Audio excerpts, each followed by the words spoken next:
Good afternoon. I'm going to call the meeting to order. And the first thing that we do is to make sure that you sign the roll sheets in the back, whether you're a guest or a member or a proxy or an alternate. The alternates and proxies that I have for today: Brian McCann for Stuart Irvine, Jeff Brooks for Will Monroe, Jose Torres for Rafael Orozco, Dongui Zhang for Roger Lane, and also for Prasanta Chakrabarti and Vince Licata, Sonia Wiley for Cassandra Cheney, James Matthews for Daniel Sheehy, Alicia Lathan for Kwame Aguaman, Kristen Stair for Brett Collier, and Ty Ariana for Kathy Williams. Are there any other alternates or proxies? All right, yes. I'm a proxy for Greg Ciolas. Okay, and you are? Matt Van Gel. Okay, thank you, Matt. Any other proxies or alternates? I'm proxying for Carl Motzenbacher as well. Okay.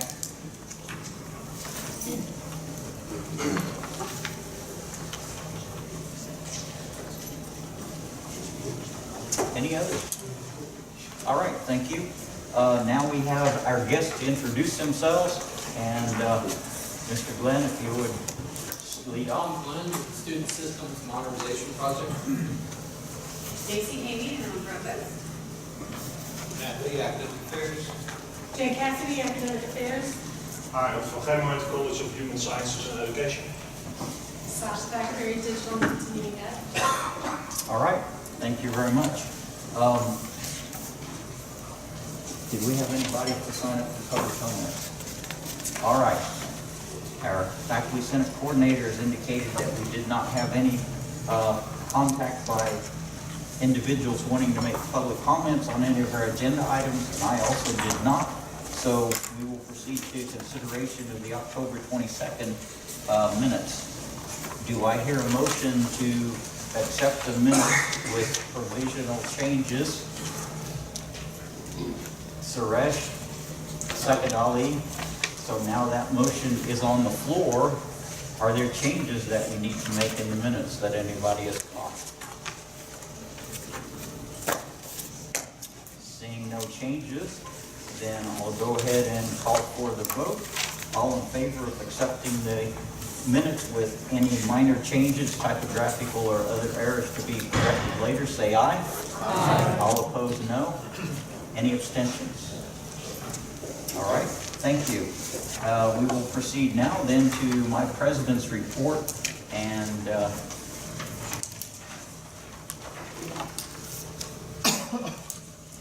I've tried to be as brief as possible. That doesn't mean that I'll get the job accomplished, because it seems like a lot has happened in a month, even though I was gone for a week of that. Council of Faculty Advisors met at the same time of the Board of Supervisors meeting, and there were only 3 of us present, so we didn't really accomplish very much. The major activities that occurred at the Board of Supervisors meeting were primarily what I would call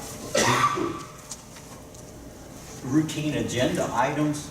They did approve our Ethics Institute here at LSU, and then a letter of intent for MS in Sport Management, awarding of a posthumous degree to Adam Dowse, and then LSUA asked to develop a post-baccalaureate certificate for the practitioner teacher program, and LSUS to award a posthumous degree.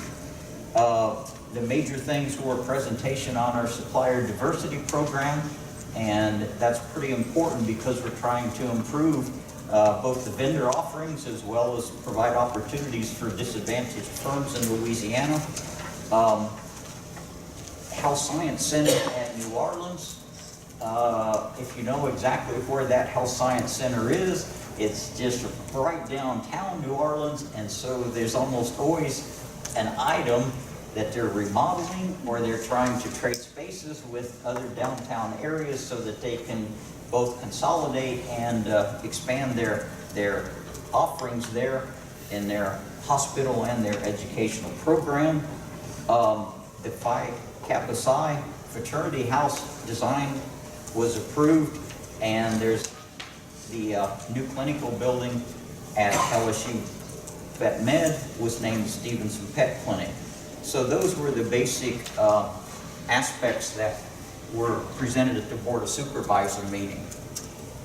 Dr. Cope and I did meet with Andrea Ballinger, our Chief Technical Officer, at the end of last month, and talked about various things, mostly concentrating on IT and the needs that we as faculty have in regards to IT.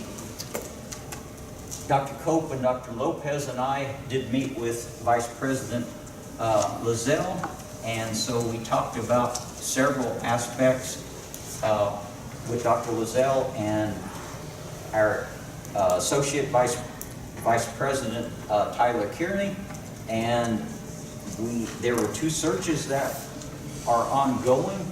One was for Vice President for Public Safety, and that resulted in a decision of not to hire the candidates that were brought in. And then we will begin the search for Associate Vice President for Human Resources to fill that vacancy. And that search process, a search firm they've hired, Storvac Pimentel, will actually be coordinating the search because it wouldn't be very expedient or timely to have our HR department to conduct a search for their own director. So the search committee will work with the outside firm on that, and I do happen to be on the search committee. Dr. Cope and Dr. Lopez and I did stress to Dr. Lizelle the urgency and immediacy to have a more consistent procedure for our administrative searches.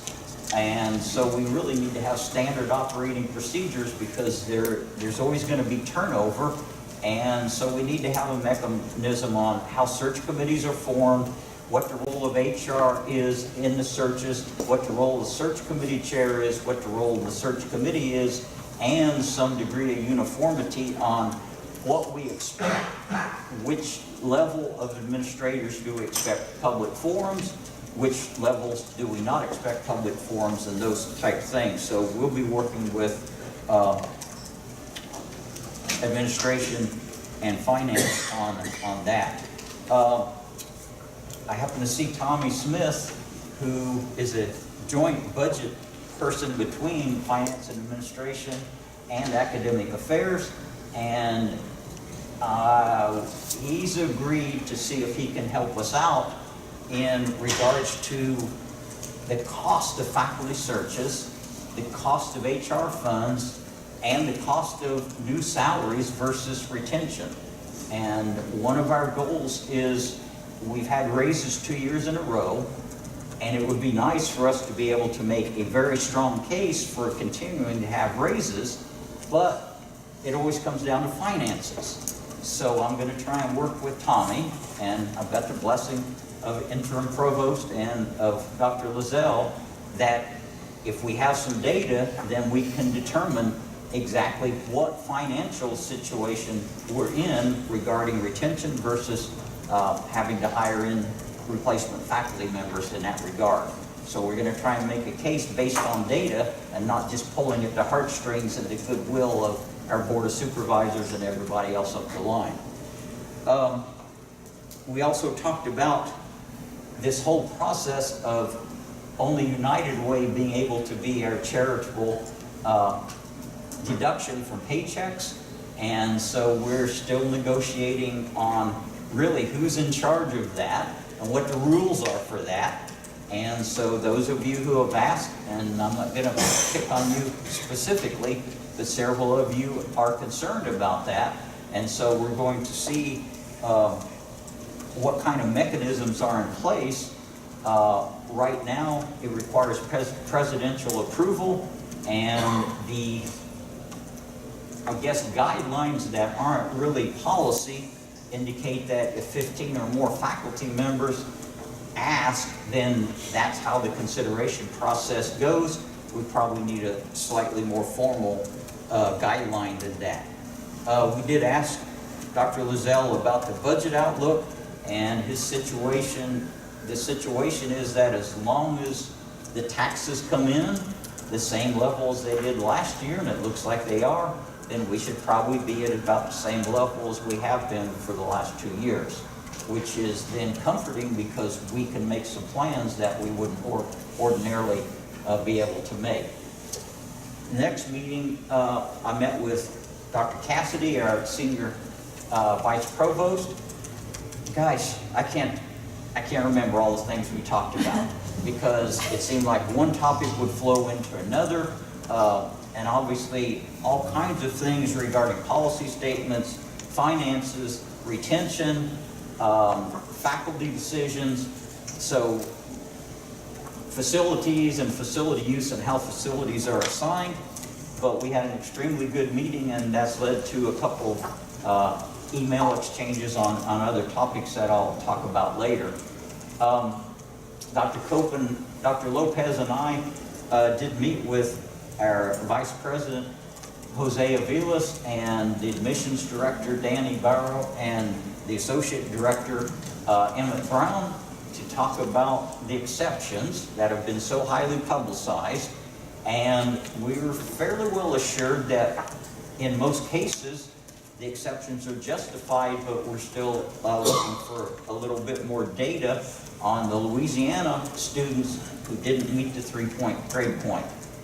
There's probably perfectly good reasons, but in order for us as a faculty to be in sync with our academic affairs and with enrollment management, we need to make sure that, yes, indeed, that is happening. And what I've done, and some of you might still want to volunteer, we will have a admissions exceptions committee to help with those officers who are making those decisions.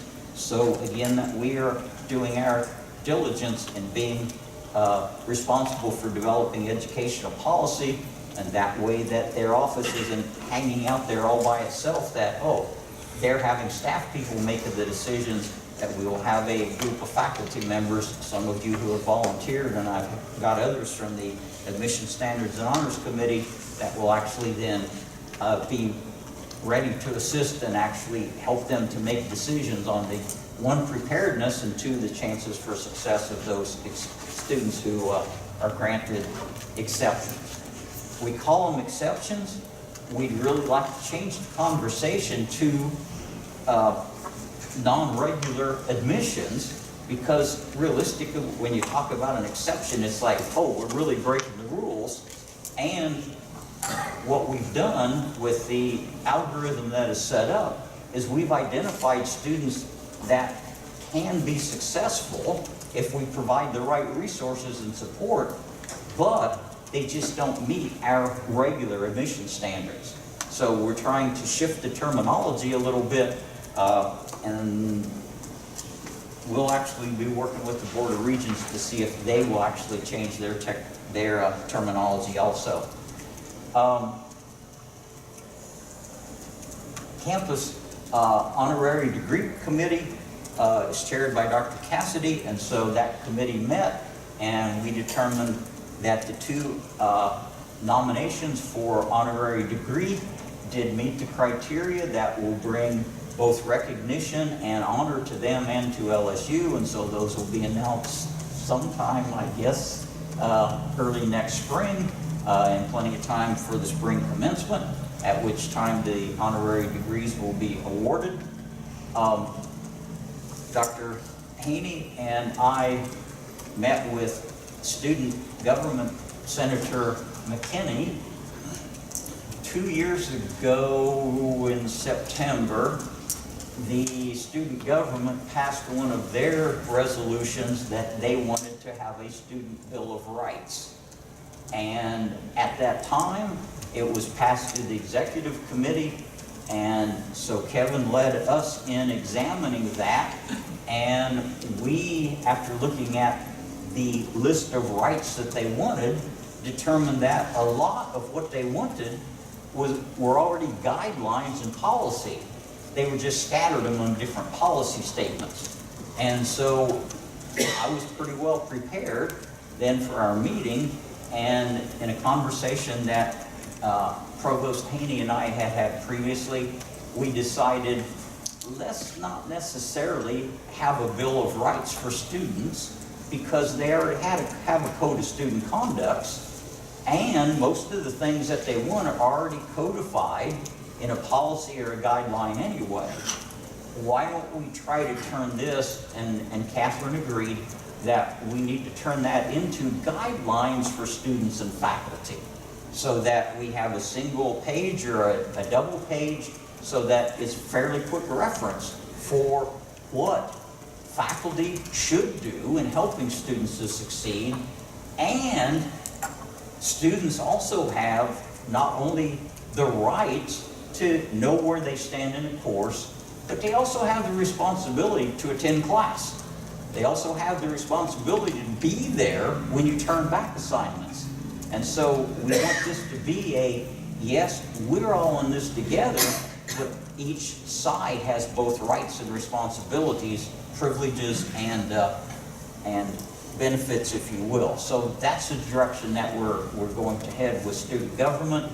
Obviously, Dr. Haney and I would be really receptive to any concepts that you would have, but we'll be presenting some of those brief comments probably at our January meeting. Executive committee did meet again with Provost Haney for our monthly meeting, and we talked about lots of different things. Let me see if I can find my notes.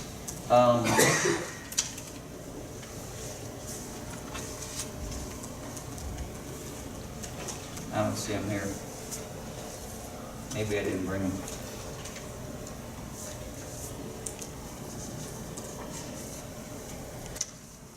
No, didn't bring those.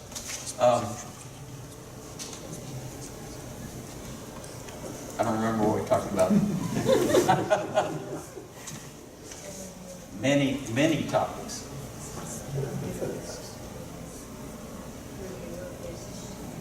Oh, yes. One of the important things that we found in PS 111 is that's a review of specific administrative officers, including deans, department heads and chairs, and provosts and chancellors. And faculty are involved at various aspects in each of those processes. However, what we're finding is that there's really no faculty oversight or no mechanism for input for associate deans, assistant deans, associate heads, associate directors, assistant directors of schools, those type things. And so we'll be working with academic affairs and with finance and administration to see how we can do that.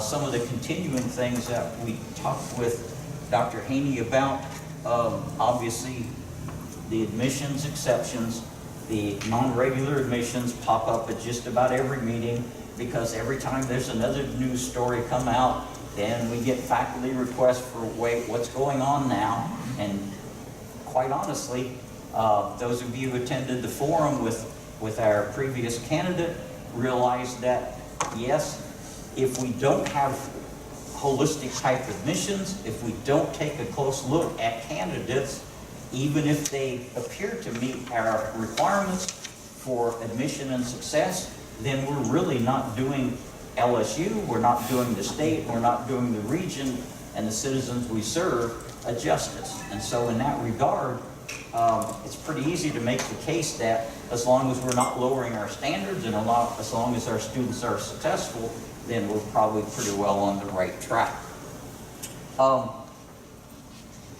In regards to one of those news stories that came out in the Reveille, and I must admit I probably wasn't as careful with my words with the Reveille reporter as I usually am.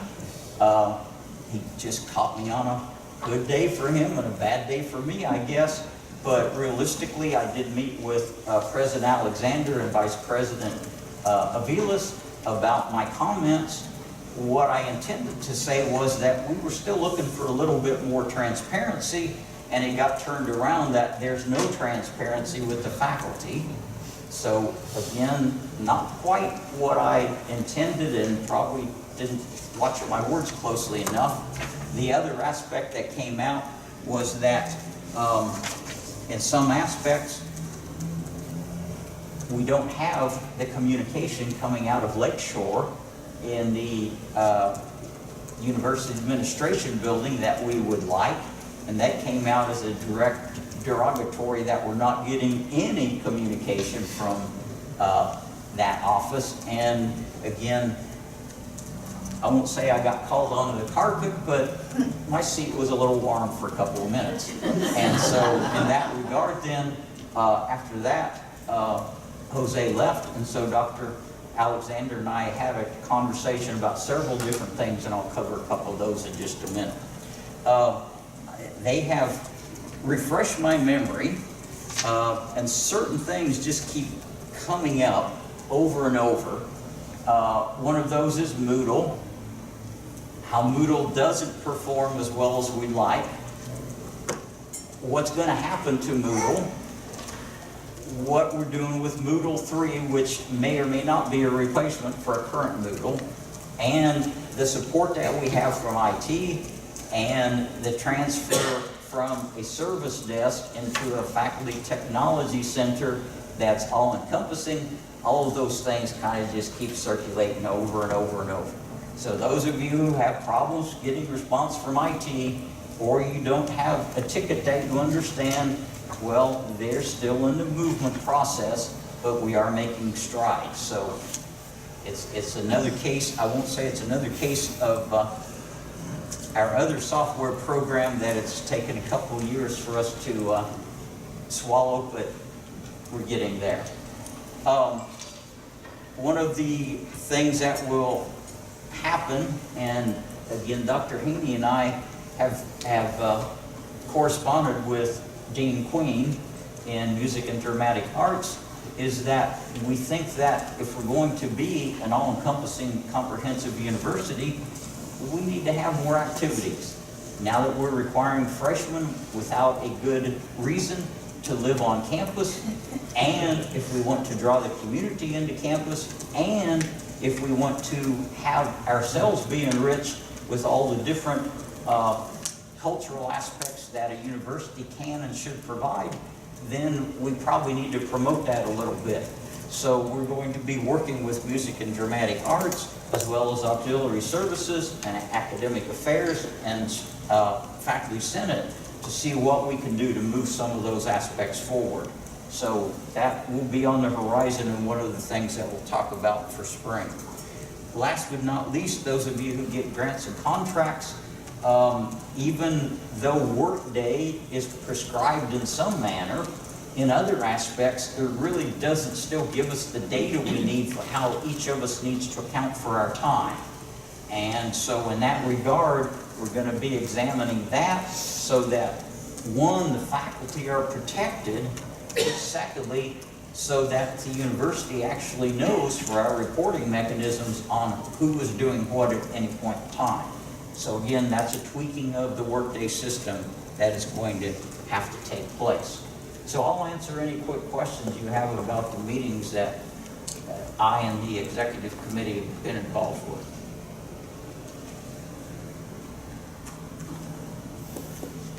Yes?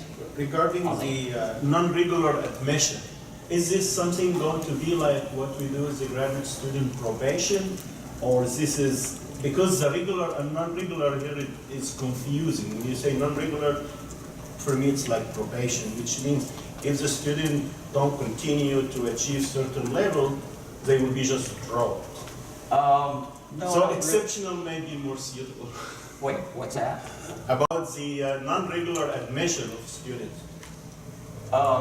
Because we have standards for the university for undergraduate, then those will be non-performing students to those particular standards. So there's all different kinds Because of ways once we they can are talk about. enrolled, they are But- being treated equal, so they are all regular students, right? Yes, they come in as regular students. They don't have any different categorization than a student who does meet.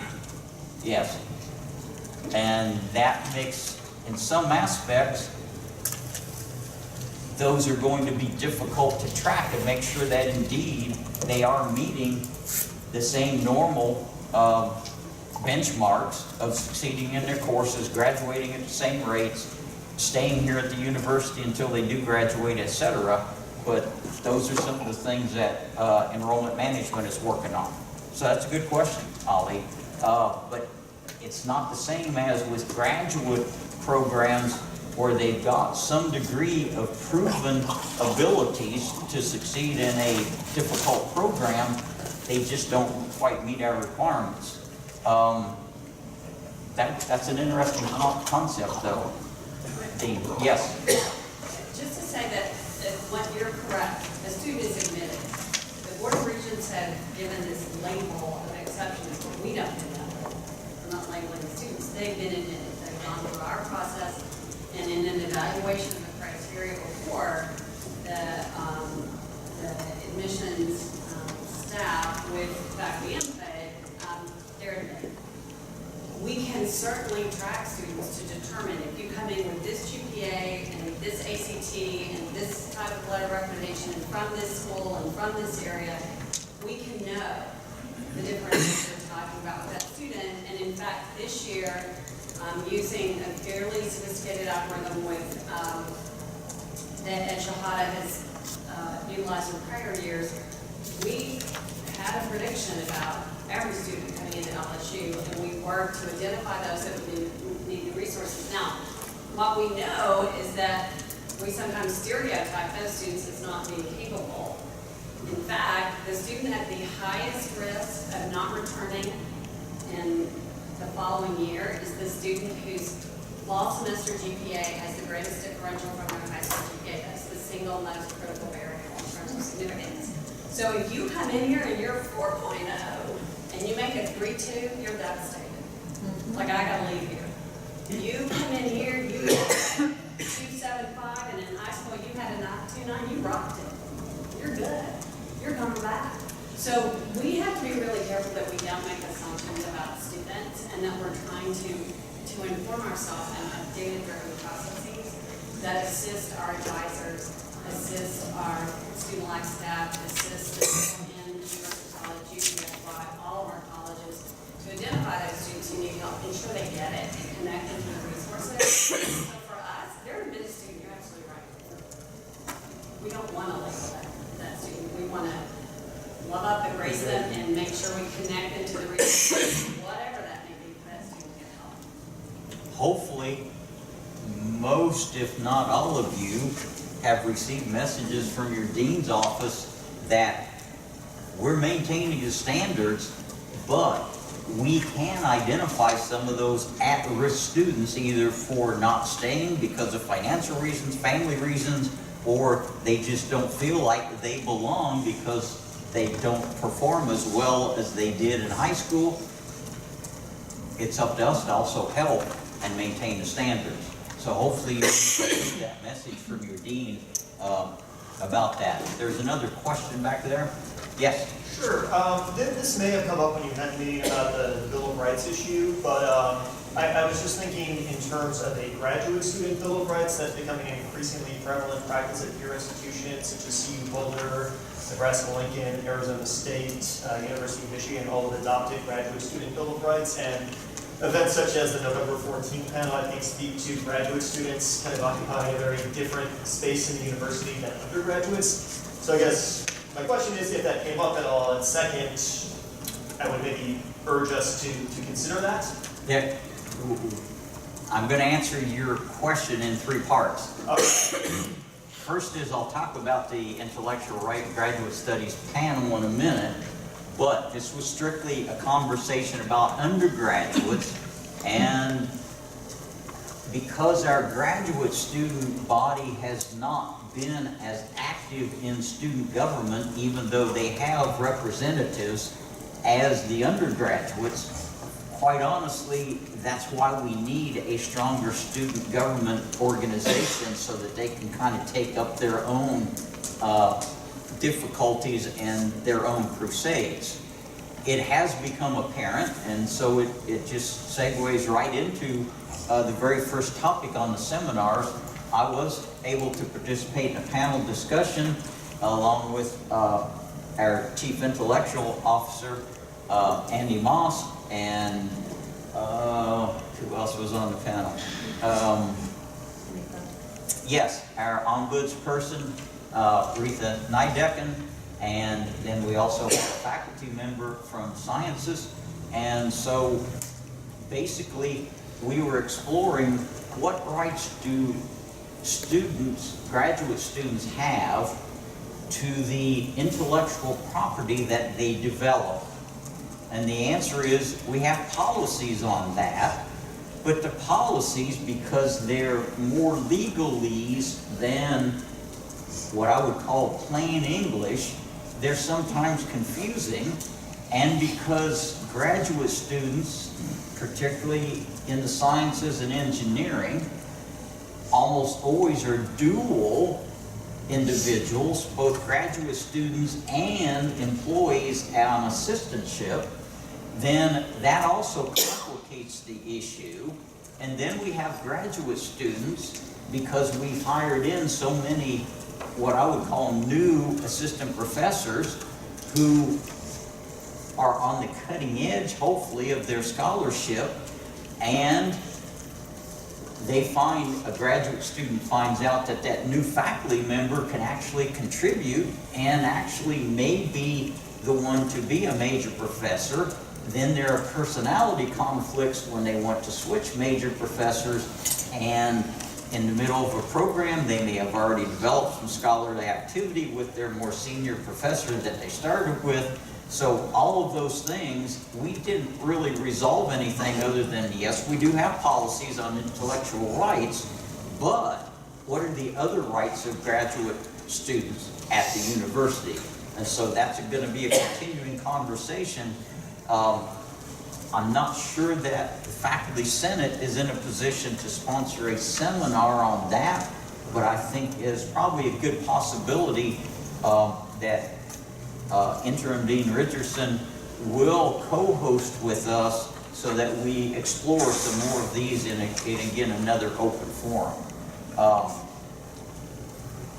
The graduate students there, one of their major complaints is there is no mechanism for if a major professor coerces, bullies, or otherwise tries to intimidate them.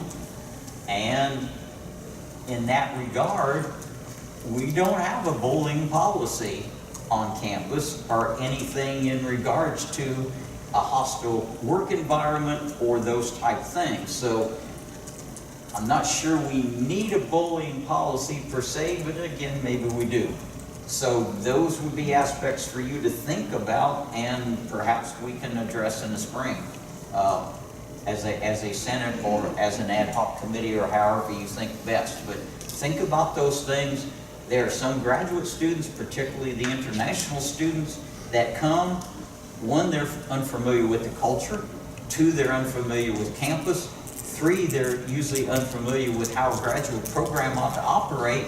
And unfortunately, we do have some graduate faculty members who do take advantage of their naivety, or their unsuspecting, or their just lack of knowledge about what rights and privileges they do have in a university setting. So again, we probably need to address that. It's a sensitive issue, but one that, again, if we're going to be the comprehensive university that we want to be, then we need to make sure that that group is protected. If we look at, one of our goals is to not only maintain but also increase the graduate population, that it becomes even more important for us to be able to say that, yes, we have these policies in place that are protective of our graduate students, and here's what the expectations are for graduate faculty members and major advisors. So thank you for that. Yes, Just Lily. maybe a thought that people already can envision, but bullying is a very real thing. But there's also a predatory nature that can occur, that it's not just a bullying of bullying's sake, or, you know, kids could tell you all about bullying and policies in schools, but there's a predatory nature that can emerge, I think, not only with our graduate students, but with vulnerable junior faculty as well. And there are some schools that have looked at that, have published about kind of the benevolent predator, you know, that I'll help you because I've had these years of experience when, I mean, we've all met somebody even though they're not here, right? So, yeah, I'm interested in this topic, so not to suggest that it's an endemic situation, but it certainly goes on. And people build their careers on students' work as well as newer faculty's work all the time. One of the things, one of the power dynamics is that we went for several years and were only able to hire minimal numbers of faculty. And so as a result, we have large numbers of senior faculty. Yep. We have a very minimal number of associate professors, and we have now starting to have a large contingent of assistant professors. Who are way stronger than a lot of we were when we started. Exactly, and so depending upon the department, there may be a few handful of faculty members who actually then hold those other 25 or 30 faculty members in the palm of their hand as far as promotion and decision and tenure decisions. And so we just have to be aware of those power dynamics in regards to how our policies operate, because quite honestly, we're entering a new era of how do things really work under the existing policies that work fine for 10, 15, 20 years, but now are they still going to work? And so Lily has brought up an outstanding point that there are all different types of coercion, predation, and bullying that can occur at many different levels. And that includes just hostile work environments, that faculty don't like me, and is there another department I can transfer to? And just because you're able to move from one department to another or from one college to another doesn't mean that those ill feelings don't follow. And so in that regard, we'll talk about the role of our adjudication committee in just a couple of minutes. Faculty Senate did sponsor an investment and retirement seminar. We were fortunate to have Don Chance and Gaston Reynoso. Don's in economics. Gaston is our interim co-director of HRM. And they talked about all the different benefits and things. Even though attendance was low because that was the day it was cold and rainy, we're going to try and rehold that in the spring. I would urge those of you, unless you're independently wealthy or just don't care about who's going to take care of you in your old age, there were some good points. I've sat through several of them and I learned something every time. So I would urge that when we sponsor again, I think we've got that we'll post on the website. And so we'll try and go a slightly different direction for the spring seminar, but again, we'll have that continuing topic. And that's why we have Dr. Cope on our agenda for later this afternoon to explain some of the difficulties with both of our retirement systems and point out some of the problems there. We will be sponsoring an Animal Society Forum on February 26th. That will be an evening event, and we will have a panel discussion. We have a world-renowned animal ethicist. We have our animal caretaker of our mascot, and a couple of other speakers who will be participating in that. We're going to reinitiate the scholarship with our dean seminars. 2 years ago, if my memory's right on that one, we did sponsor the first one with Dean Delia from Coast and the Environment, talking about his scholarly activities in relation to his area in Coast and the Environment. And so I've got 2 other deans that we will move ahead on in that regard. We will also sponsor seminars on all those other topics because one of the things that we as a faculty senate need to do is to provide training and educational opportunities. And so in the questionnaire that we handed out in September, those were the ones that got the most responses, so we will move on that. I want to remind you of the Executive Vice President and Provost candidate seminars, open forums. One was today. Dr. Haney's will be tomorrow at 2:30. Dr. Weinsack from University of Idaho will be on December 4th at 1 o'clock. And Dr. Singel from Indiana University will be at 10:15 on the 6th. That's your opportunity to ask questions and get to meet the candidates that we're bringing in. The Association of Louisiana Faculty Senates and the Summit meeting will be this Saturday. We're going to have Governor Edwards' educational advisor, Mr. Songi, and then presentations on grievances, political advocacy, and humanities and arts. And then there will be an update from our AAUP officers. And I don't need to remind you that Brooks Elwood is one of our national officers representing the southern region. Status updates.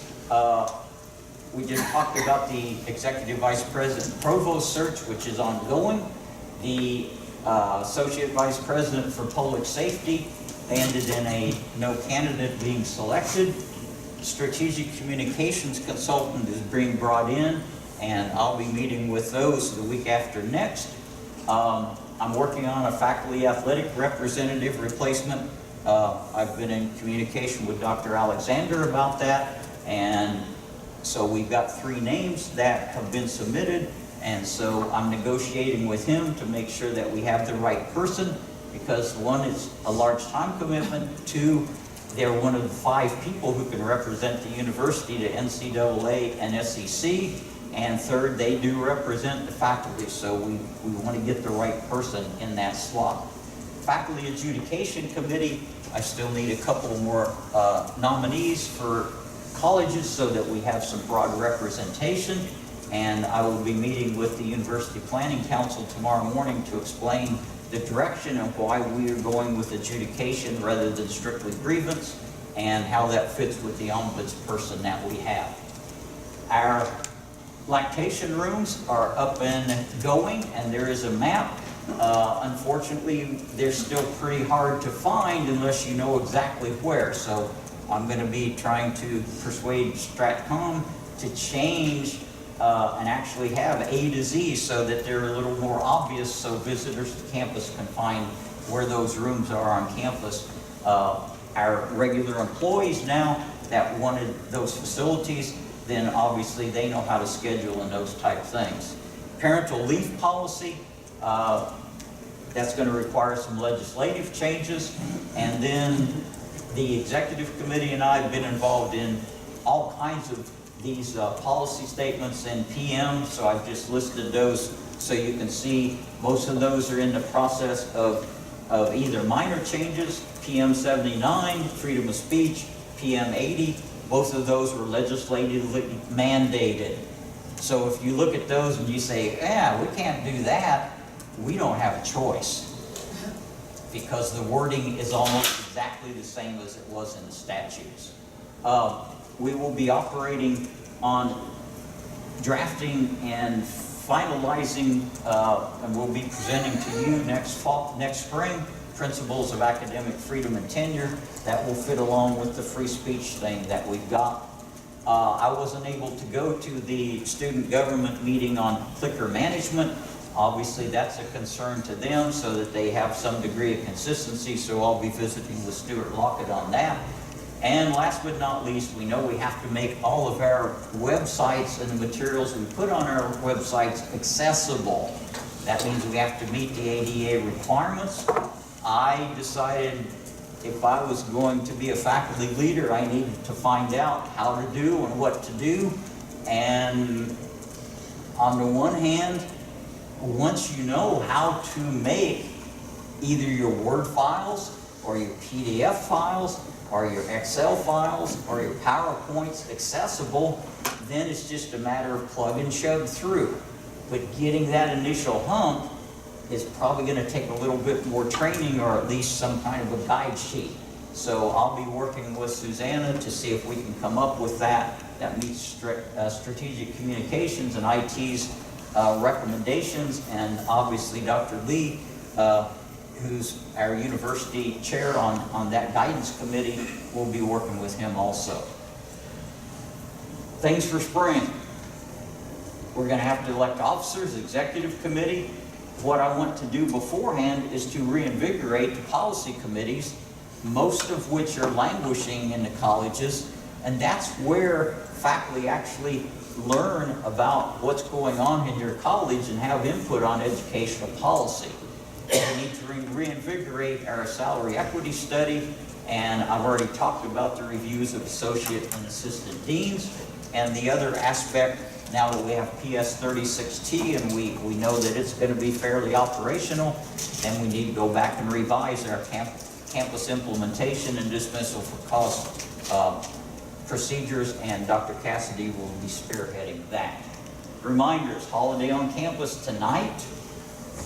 If you haven't checked on your online course evaluations, urge your students to do that so that they understand they have input into how courses are actually conducted. And most of us who get course evaluations, we know that there's usually a bell-shaped curve of those evaluations. So urge your students to do that, because there have been a lot of effort put into making it easier for them to do. Last but not least, faculty club. Julia, where did you go? Yes. You want to come up to the front or stand? Julia Leday is the president of our faculty club, and she's going to explain, I think, that they usually meet in the club at Union Square that used to be the faculty club, but this is the separate social organization. Right. So, Julia? Well, thank you. And I see Lily Allen's back there. She's been a long-time faculty club member, and so has Fabio up here, been a long-time member. I am Julia Leday, instructor in the math department, but current president of the faculty club. And Ken, thank you for that. And I will follow up with some of your comments, because you did say we need to have more activities. And that is what faculty club is about. To give you a little bit of history of the group, faculty club was incorporated in 1939. It has been here a long time. And it started with a group of professors meeting to drink coffee and visit and read and play board games. In 1937, Troy Middleton, who was Dean of Administration at the time, organized a committee to build the faculty club building. The building is a direct result of this social group. So we're still meeting. We meet most Fridays from 4:30 to 6:30. Usually at the club. Sometimes we might change locations up a little bit. We do have some events coming up. I sent the email about the dinner dance, which is Saturday night. If you're interested in going to that, we would love to have you there. I know the reservations for the meal closed yesterday, but I think we have some leeway in there that we can take care of a few more people. And in fact, if you want to come just for the dancing, that starts at 8. No need to have a reservation for the meal. Just come on. We have Rock and Rouge playing on Saturday night, so we're excited about that. They're going to play from 8 to 11 p.m. And it's always a fun time. Some of the other events, we have Don Chance, who's going to be playing at the TGIF on December 7th. So if you want to just come out and relax at the end of finals week, that's 4:30 to 6:30 on December 7th. We do things like a spring welcome back. We did a fall welcome back. The spring welcome back is scheduled for January 11th. And it's usually a pretty good turnout. We'll have food and visiting. Sometimes Don will play at the welcome backs as well. We're not just a social group. We do some fundraising. The last 10 years, we did fundraisers for the Greater Baton Rouge Food Bank. That event is usually held this week, but we've actually moved it to the spring semester. We've raised within a span of an hour and a half. Some years it's been $1,000. Some years it's been almost $10,000. All of it gone straight to the food bank. So that's one of my favorite events that we do. This year, again, that's moving to the spring.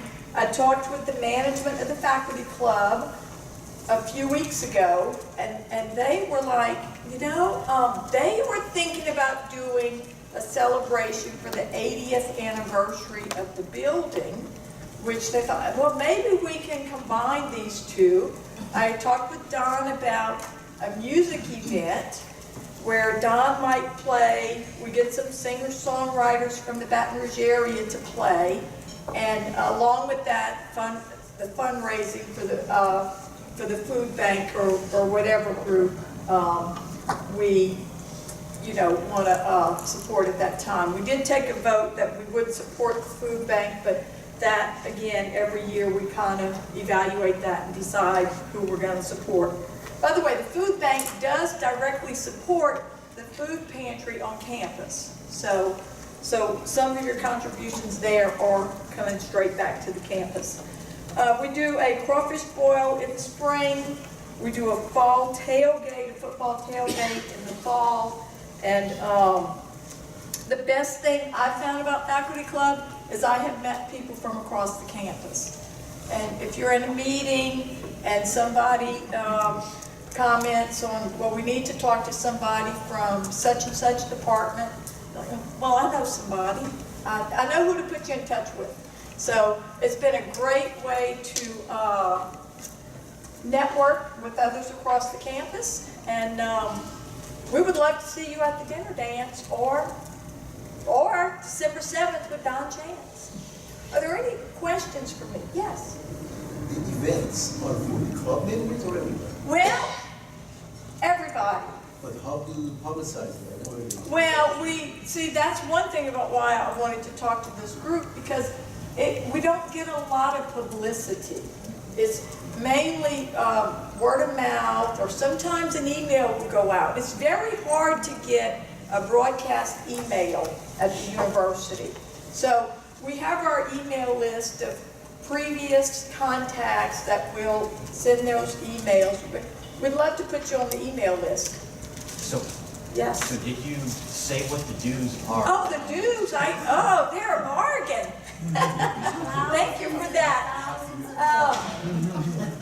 For first-time members, the dues are $35 a year. And for renewing members, the dues are $70 a year. For retirees, it's $35 a year. So it's a bargain. We have auxiliary members as well. Right. So, and you're probably just getting to that, but we're kind of a hidden gem. And the thing is, we might take it for granted that we have this fabulous place that actually we're being kind of pushed out of. We're now like squatters in the club at Union Square, where it did used to be ours. We used to have lockers, and people would bring in their scotch or their soda or their whatever. And we have drinkers and non-drinkers alike, so it's not just a drinking club, it's a social club. But drinking does occur. With some fundraising, yes. And it's a very cool place for people from the outside to come into the faculty program, because oftentimes people from the community are more excited about it than we can be. So I think that it's languished some, and it's kind of aged. There's no upstairs anymore. You know, we sneak up there and see the dilapidated rooms and this and that. So if you've got other questions, you can meet, But you it's can fun. talk Yeah, with Julia think or about Lily fun. or Fabio Yeah. after. Yeah, We also So have, thank you very much, Julia. thank you. we also have some private party which are collateral. So if Yes. they pay $35 this year, they may take some of our few $100 bottle of wines from Italy and That's Spain. right. So it's a collateral. I do have some membership forms if you're interested, and Why don't you leave those at the back, and then when they turn in their name tags, that'd be they great. can pick the one that Thank goes you. up. Thank you. Thank you, Julia. All right, thank you. Our next topic is Dr. Thackaberry. She is our Vice Provost for Digital and Continuing Education, and I think we've got you queued up, and there is your... Fantastic, thank you. Hi, everybody. As Ken mentioned, I'm Sasha, and I am here on behalf of Digital and Continuing Ed. For those of you who remember, it was very late in the day when I came to visit you for the first time last spring, so no hard feelings if you don't remember every word I said. But I did want to come in and again, thank you for the opportunity to update you on some of our progress and what we've been doing, and also answer any questions. It's a big university, there's a lot of things going on, and so you may have some questions about what we're doing, and I'm really happy to answer those. The more transparent we can be, the better our team works together. All right, so we have official goals, and these are our kind of North Stars for everything we do. So we're focused on the expansion of online programming and also alternative credentials, workforce-focused things over on the continuing ed side. And for everything we do, our #1 goal is high-quality Tier 1 learning experiences. I can't say that enough. We're not expanding at the expense of academic quality. That is our North Star. World-class customer service. Service looks very different for post-traditional learners who are online. They don't know the difference between financial aid and bursar, or they don't care, one or the other. And sometimes they need help navigating our systems, which weren't really built for customer service, right? And I want to make sure to put a little asterisk on that. That is not saying the student is always the customer, right? So that's not people coming in and saying, I'm the customer, you have to do for me in your class. That's not what this is about. It's about removing some of those administrative barriers so students can focus on learning. And then in a sustainable and scalable model. So you've probably noticed every single day inside Higher Ed Chronicle, there's another thing about another university launching an online program, or sometimes controversy about an online program, but it is not a world in which we cannot play in this space anymore. And part of that is due to more post-traditional learners coming back and needing that continual education, as well as the demographic shift. So those two things together are really driving this. It's important that what we do in this space is fiscally responsible for the institution, and it can be a real economic driver when it's done right, with academic quality at the center of it, and we see that as an opportunity for the university. So here's where we are. So we have, I don't know if I mentioned this before, but we have about an 80-page current state analysis that we conducted at about 3 months in. The team has been fantastic, and if anyone's really interested in the state of the state as of pretty much when I got here, we have some reading material for you. So hit me up on email and I will send a copy your way.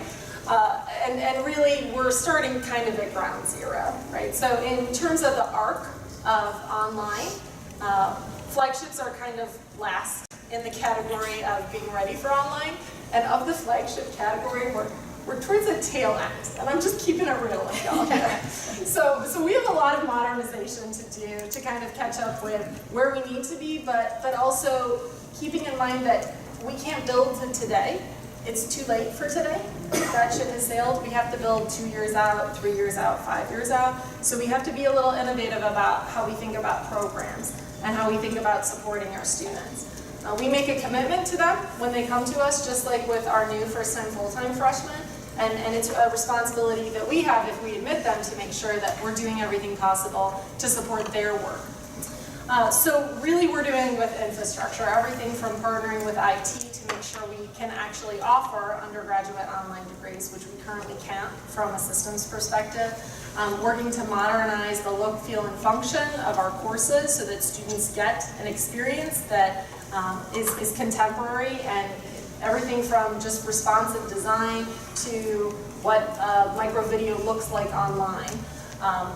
And then next year, we're really going to focus on program expansion. So we're going to try to launch basically a program every term starting next year once we have the infrastructure in place.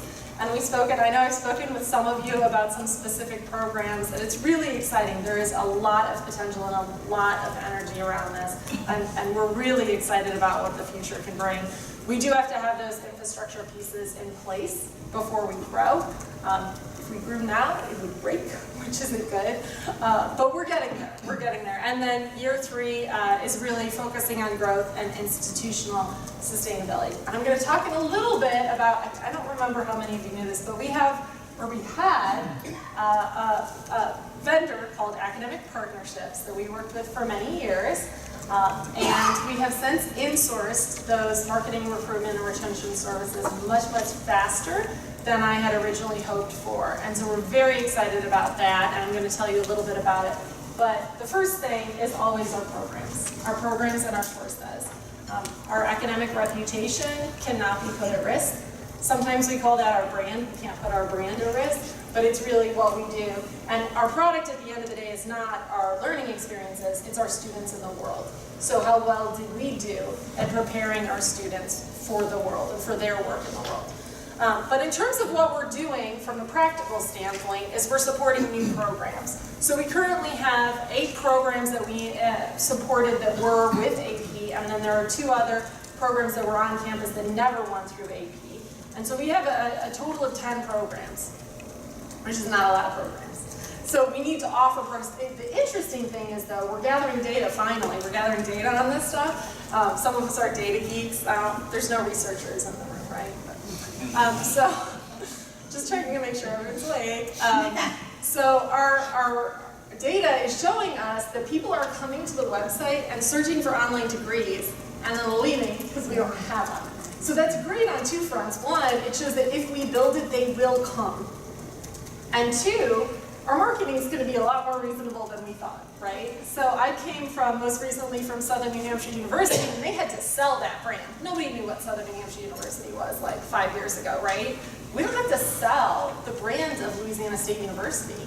We just have to have high quality learning experiences available online. And I'm really passionate about this stuff because I was a non-traditional student. When I was working on my PhD, I had one baby. I had one existing baby, and then I had a second baby. And I was working more than full-time, and I'm working my way through a PhD program. If I couldn't have done that, I took every single online course I could take, because otherwise it would not have worked with my life. And this is opportunity for a lot of people. My PhD is from Kent State University. The other options were a Capella, a Walden, things that fit into my life. We need to make sure our LSUs fit into the lives of people to facilitate that, right? It was more painful. There were a lot of people that I was working with who went the fully online Capella route or Walden route. They had their EDVs before I had my PhD, and there were a couple of moments where I was a little annoyed by that, but I wanted the degree that had greater value, and I think that's important that we're able to provide that to our students. So there's 2 really kinds of programs we're focusing on. The first one is scalable programs. So there's certain programs that we know have bigger play in the marketplace, right? So one is the Bachelors in Interdisciplinary Studies. It's basically a degree completion degree. We have a fair amount of people who have left LSU who would love to have that LSU degree. Maybe life happens, right? And we'd love to invite them back to finish that degree so that they can go forth in their lives and conquer. Right? It's kind of hard to do that when you have some college, no degree. It's also really an economic imperative, right? So we talk a lot about our mission of social and economic mobility. This is getting to those students who are capable of success, but just aren't capable of physical presence, right? And I think that's a really good extension of the mission. And then our special focus programs. So this came about as there's programs that are interested in putting their programs online for whom a couple hundred students would be pretty significant for them. And we want to find a way to support that while recognizing we can't invest the same amount of institutional resources in it because the institution is not going to kind of see that ROI in terms of being able to resource everyone. My personal goal is that it will, in a few years, I've said this before, I'm not kidding, I would love to be at the point where it's great if we get state funding, but we're not as dependent on it. And that would be a fantastic world to live in, right? So for our scalable programs, this is really, I actually like the screen at the back much better. There's kind of this focus that we have that provides everything as stackable. So education is like this point in time activity is kind of over in the world. And so it's important that when people come back, they're going to need, I have a PhD, it's not the last credential I'll ever get. I'm going to go back and get more credentials. I started a Coursera thing, cloud computing. I need a little additional time before I do my cloud computing micro-credential. But those stackable pieces are really important for students so that they come to us, maybe they're not ready for their full graduate degree, but they want to work on a certificate.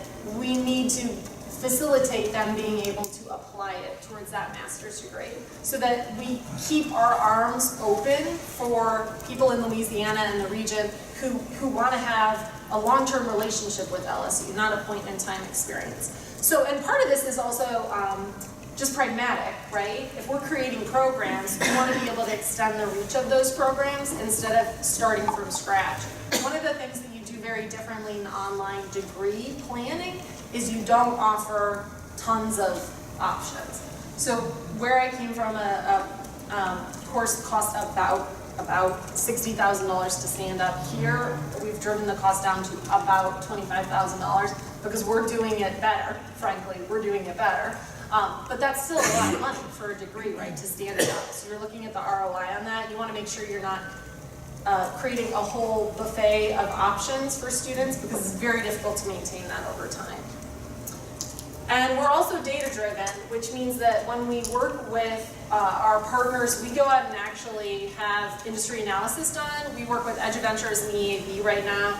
We need to get our own Burning Glass subscription. We need to be able to do this in-house. We're not there yet, so that we can have those resources in-house and someone who can actually do the industry analysis properly, but we're getting there. It is really exciting. But the idea is that we're prioritizing programs kind of based on these two components. The one is really programs that we think are going to scale, that we think are going to be really effective, high need for students in Louisiana. And then the other one is really the special focus where a given program has a lot of interest and we can support that but in a different way. And so that's kind of the pieces of it. We have, you will see on your left, your right, the special focus, there are one-sheeters for everything. So one of the things that wasn't here was anything like process. There weren't project plans. We didn't have a project manager. There was no way to track where a course was in design and development. We didn't have a process for design and development. All of these pieces need to be put into place. But faculty don't need to be experts on what we do. Otherwise, you wouldn't need us. It's field. So what we've done is try to kind of create everything in a format that's easily digestible, one-sheeters that explain a process, so that we can facilitate your work in a way that is time respectful to you and also brings us closer to a really good learning experience for our students online. And I know you're going to get excited about this, the accessibility part. So that accessibility course that you mentioned, we actually have that live. We were going to have 30 slots for our December 3rd course, and we're at like 70-something. So there's been a lot of demand. So it's offered in a fully online or a blended format. It's gone out several times, hasn't it, Matt, in the Academic Affairs newsletter. So please do sign up, encourage folks to sign up. It's also in a more modern learning experience that I'm going to show you in a minute, and we're hoping you will want to adopt that for your own online courses. But we're here in order to support that, also to provide structure for courses. So if you're interested in using the template, this is for anything. If you teach one online course, we can help you with that online course by giving you the template. It's already pre-designed. You can come to us for training. We'd love to hear from you. And also for the fully online degrees. So obviously we're focused on getting degrees up, but we're here to support every single faculty member with their online learning. So you can see, I don't know how small this is for you, because I'm standing right up here, but we have, again, it's just a one-sheeter that helps explain it. So our LXDs, our learning experience designers, which is kind of the evolution of instructional design, that role. We have what we're calling a course anatomy, which has a very kind of codified structure on the front end. It doesn't mean you don't divert from it. Different courses have different needs. But in general, it's a really good default template for looking at, what is your assessment strategy for the course? How can we build an informative assessment to make sure that the workload doesn't get crazy? How do you build in enough engagement for students to make sure that they feel like they're an LSU student, right? They're not just checking boxes. So this is our original template. I know some of you have taught in LSU Online. Has anyone seen this? Yeah, you've seen this. So this is one of my favorite screenshots. So that thing in the middle is it's an image that's hyperlinked. So each of those little modules, if you can see, it says like week 1, week 2. You can click on those and it'll give you a jump. But it's not responsive. And do you see that happy little scroll bar on the bottom? It's like a scroll bar for the image. It's very interesting. So this was the original template that was provided to us by our partner, right? And so the partnership with AP, they had some very, they put some things out there that frankly weren't best practice at the time. Like this was never best practice. But we definitely know a lot more about now in terms of how do you structure. And that is, there's a little bit of the UI component to it, right? A little bit of how we know the I works in a website, frankly, and how we can kind of facilitate that to the extent that our systems allow. So this was the scroll.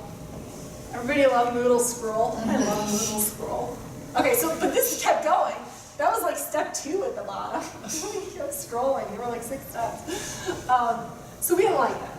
So what we did was worked on a new template, and we had a very kind faculty member agree to serve as our victim as we did this. But if you can see the Start Here button on the left, there's like the course syllabus expectations is in a block over there. And then we had created like just little hyperlinks to the area, and you could have seen the rest of, like each module has a couple of sentences, then your measurable learning objectives, yada yada. And then we decided we didn't like that. That wasn't good enough. Better, but not good enough. So this is what it looks like now. This I'm really proud of. So we worked with ITS and we implemented a new theme in Moodle, our Moodle over at Continuing Ed. This is live in Moodle for LSU Online, and I believe as of the 18th, not 100% sure on that, it is available in Moodle at large. So all of you have access to this theme. It's called a Snap theme. You will have noticed, did anybody notice any changes in their course on November 18th? Probably not. No, you shouldn't have. If you did, that's the wrong answer. You can go in and turn it on yourself, but it's there, it's hidden. It's actually been there. We just enabled it. And then we can get you this template. If you're interested in this template, we have 2 versions. We have one for the 7-week version for fully online courses, and we have one in the 15-week version, or I like to use the 7-week version one because then you can just put 2 weeks into a module. But again, it has a very clear template, placeholders for images, placeholders for text, here's where you put this. For folks who want it, it's available. None of this is required. Our job is to facilitate. So this was, my full name is Alexandra. This is what it looks like when I log in, or what it looked like on LSU Online. This is what it looks like now. So a lot more modern interface again, and you'll notice that we have university resources on the left, academic support in the middle, and then your learner concierge. So we have concierge service now for our online programs. Every student who comes in gets a named individual who will communicate with them and with financial aid on their behalf. Bursar will connect back, we'll call them. This was a big thing. Call them and make sure that they click complete registration. So we have solved a technology issue with a human one, but that's okay, we're getting there, step after step. So each of those, we're not reinventing the wheel, right? Folks had e-tutoring here. We don't need to reinvent e-tutoring. There's some amazing academic support services in the Academic Success Center. There are a bunch of really cool stuff out there, so we just curated them. Those two buckets have websites behind them that are curations of those resources. Again, it's just getting it to the student. You would have to do a lot of hunting to find e-tutoring as an individual student if you didn't know where to go with the Academic Success Center. So this is kind of what we've done to date. Our goal is to build 87 courses by this time next year. That's a really tall order, but we can't launch programs that we don't have courses for, right? So that's a really big part of it. So the customer service piece. So one of actually probably the thing I am most proud of since my time here is building a team. So we are assembling a fantastic team of people, and I get so excited to go to work with these folks, but one of the folks we managed to get was get someone to come over from the dark side. So Pearson, I don't know if you guys know that Pearson has these types of services too. OPM services, and they gobbled up this company called Embedded, which before that was called, I think, Compass Path or something. And Charlotte Benkaz, who's our new CMO, she lived through all of that. So she was crucial in getting her here, building the team. Renee Renigar from LSU Online, she's been here for a while. She is now running our learner engagement team, which is those learner concierges, making sure that all of our students are connected with and feel like they're LSU students. That's that single point of contact piece. That's really crucial in retention, right? So retention online is very different than retention face-to-face. It's so much easier to just disappear online. It's like, it's almost as easy as ghosting someone you're dating and like never talk to them ever again. I don't recommend that. But it's very easy for them to leave because no one's gonna ask them where they are. So it's important for us to create those connections. And that retention piece is, again, that learner concierge role. So what she's working on is, and I'm gonna show you a couple screenshots in a minute of the different traffic sources that we're trying to create. One of the troubles that we were having was getting information on what was actually going on for marketing. Now we're controlling that, so we have the information as to what's going on. You can respond really fast. There's some fantastic partners in the marketplace that are helping us. We just hired 2 web developers in order to recreate our whole web presence so we can actually use search engine optimization so the folks who are looking for us know where to find us, which is really important. So this is an example of the construction management landing page, a la AP. So not a fantastic use of space, not the most compelling, a really interesting user agreement, fine print situation there. I'm going to come back to that. And this is the after of actually the Masters in Ed Leadership. So you'll notice that heavy text of user agreement-y type language isn't there. So that's on a hyperlink. If you go to I agree and it'll say privacy, it says privacy agreement, you click on privacy agreement to get the agreement. There's data behind that. The reason that whole statement isn't there is your conversion to filling out the form goes down 8% when it's there. This is the kind of data we never had before, that we could never get. And so it's really important that we're able to do this and do A/B testing. Because and I know it's kind of weird from an academic perspective to have to even think about this kind of stuff, but it is the world. Everyone is trying to be in this space and trying to pursue the same students. In fact, hot off the presses, IPED's data from last year, 1/6 of all college students are in fully online programs. If you had said that 5 years ago, people would have been like, that'll never happen. All right, so this was our progress. So fall to fall 2017, we had 764. As of this fall, 931. Our fall 2 was 987. We had an almost 99% yield rate. So of the students who were available to register for classes, almost 99% registered, which is crazy. Crazy high. I'm not committing to that. That may be a metric we never see again because it is that high. But just as an example, Alexandria had a yield rate of about 70%. And that's the difference, I think, between having a partner who works with a whole bunch of schools, does the whole thing, very vanilla for everybody, and having insourcing that so that those monies aren't going to Dallas. They're staying here. We're hiring those people here. And then we're actually doing social media advertising. Imagine that. So again, that 20% growth year over year, that is really, frankly, not as big of a deal. I mean, it's good that we're seeing growth, but that's under 1,000 students, right? I mean, I'd be impressed with 20% growth if we had like 18,000 students. We don't have programs. We really need high quality programs. On the upside, we have a ton of interest in programs, and we're putting a bunch of programs through the process right now, which is fantastic. We're pacing strong for spring applications.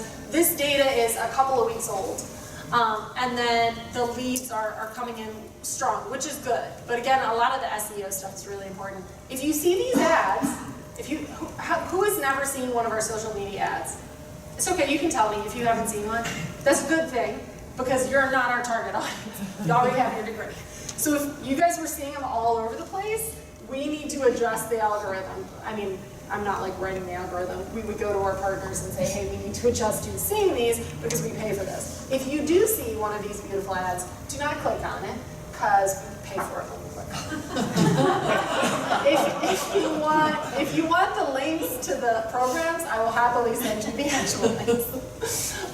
So this is what, again, we did. We're working right now to put Salesforce into effect. So Salesforce is like, and I don't want anyone to think it's not a replacement for Slate. Slate is moving ahead. We're APIing, we're getting the data into Slate, so everybody who needs to do their stuff into Slate can do that. But we need an end-to-end lifecycle CRM so that every single interaction with the student is tracked. Really, really important. Also, for the customer service piece, our students aren't here from 8 to 4:30. So we have customer service hours now from 7 to 7. Which is really important. And when we actually get enough programs to grow and do West Coast, we'll need to do later too. All right, so then the slightly less fun stuff. I get a lot less interested about this part. It's very important, but the fun stuff is the learning part. I'm a former instructional designer, so I always get geeked out on that stuff. So just from a practical business standpoint, right, this should be a net gain for the institution. We have the opportunity to build this from the ground up and be thoughtful about it. And so one of the things that we'll do as we work with programs, we don't tell you, we don't say this is the price you should set. We will help you make enrollment projections based on what you feel, like different scenarios. So we'll run scenarios for you, like if it's this per credit, we would kind of anticipate this type of enrollment in year one and this type of growth, so that programs can make informed decisions and faculty can make informed decisions about how they want to get involved. And it's a revenue split, so it's a little bit different. And then what we're doing right now is we're working on strategic planning. Folks from Alexandria and Eunice are actually coming in on Thursday. And we are sitting down with them and figuring out where we centralize those. We're also going to be working with both of those institutions so that we have a central identity as LSU Online.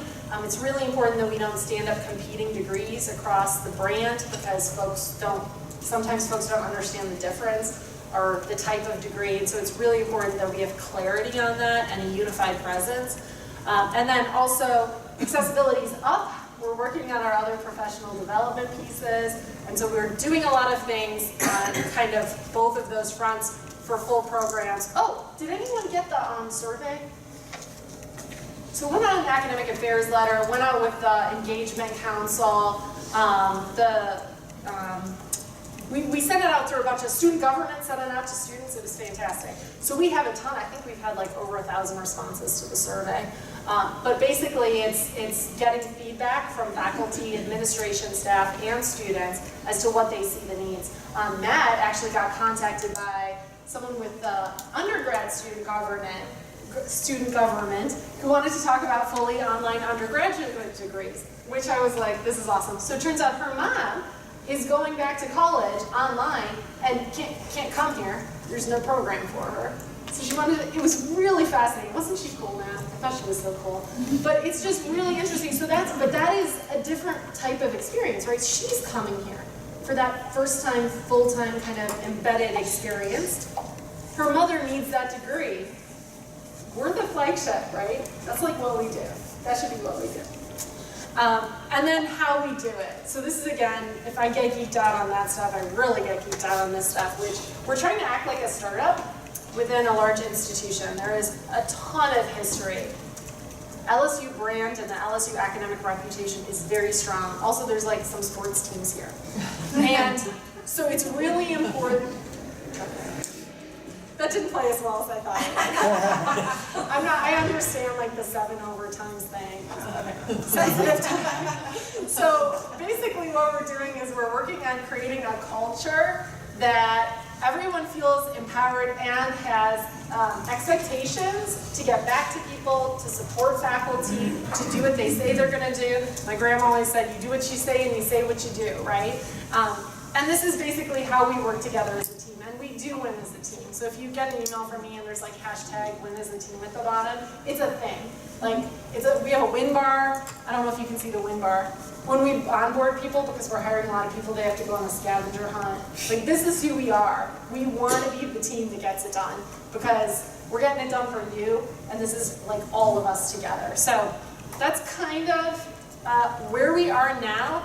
Oh, I forgot to mention sticky notes. Is anybody into human-centered design? So we do a lot of design sessions, like how do we make sure that we get zombie theory of leadership. You want all of the brains in the room. Best idea wins, right? Pitch your idea, best idea wins. That's what we do. So when you're working with us, it's going to be a little bit different maybe than what you've been used to. And if we're working on a program together, we may send you gentle harassment emails. Hey, who do I get this answer from? Or hey, who do I contact for X, Y, and Z? And it's because we're working at a little bit of a different pace. Questions? Thank you, Sasha. Yes? What you did was very nice to me. I'm a traditional teacher. I'm concerned about the monitoring and quality control of the course or test. How would you do that? Yep, so online there's actually some really interesting tools. We have, I'll tell you what we have now, and I'll tell you what the field is doing about this. So we have plagiarism checkers, like turn it in, right? That's pretty basic, there are half a dozen of those. We have ProctorU, which is live proctoring. So that's also pretty traditional. It's a web-based service. You have to show your ID. They make you do a 360 of the room if you're doing a test online. A lot of it goes into your assessment strategy, though. So depending on the topic, it would look different. There are some courses in which you might want the student to have to literally video their own presentation and post it online. Or there might be, if you want to do synchronous sessions, you can do a Q&A with students as some sort of assessment. There are the technology tools there to support it, but it's really what you want the overall experience to be. I teach at Kent in the summer. Well, I teach one course a year online, because that's like, I feel like I have to walk the talk, but I don't really enjoy it. And it's very hands-on, and I can spot plagiarism like that. Like, I know, you guys know, it's when it's not your student voice. And I don't even use Turnitin because they're all doing multimedia. I just type it into Google, right? So there's a lot of different things that you can do just from a practical perspective, but it's really about prevention like it is for anything else. On the flip side, on the course quality side, we're gonna do a quality matters check before courses launch on all the courses for fully online programs. Not an official review, because an official review is $1,000 that takes like 3 months, and it takes way too long. Quality Matters is one tool. There are a lot of other quality tools out there to assess courses before they go live. My favorite is actually from Canada, but it's not as well known down here. If anyone knows the eCampus Alberta, they have a Quality Standards 2.0 rubric, which is really interesting because it blends some of the universal design, like with, I think Quality Matters is a little mechanical, but it's still good. So those are kind of the two pieces. There's some great remote proctoring, machine proctoring now. It's really interesting, and you can set criteria, like when do you want to see if a red flag is tripped. I led a pilot of this at a previous institution with Proctorio, and our success rates fell 10% in our math classes, which told me it was doing its job. Any other questions for Sasha? All right. Join me. Thank you. Our next next topic is one that's pretty important for us to succeed as an educational institution. So we've got Kenneth Miles, who's Assistant Vice Chancellor and Executive Director of the Cox Communications Academic Center for Student Athletes. He's going to talk, I met with him and we talked over some difficulties that we still have with some of our policies. So he's going to cover that and get us up to date.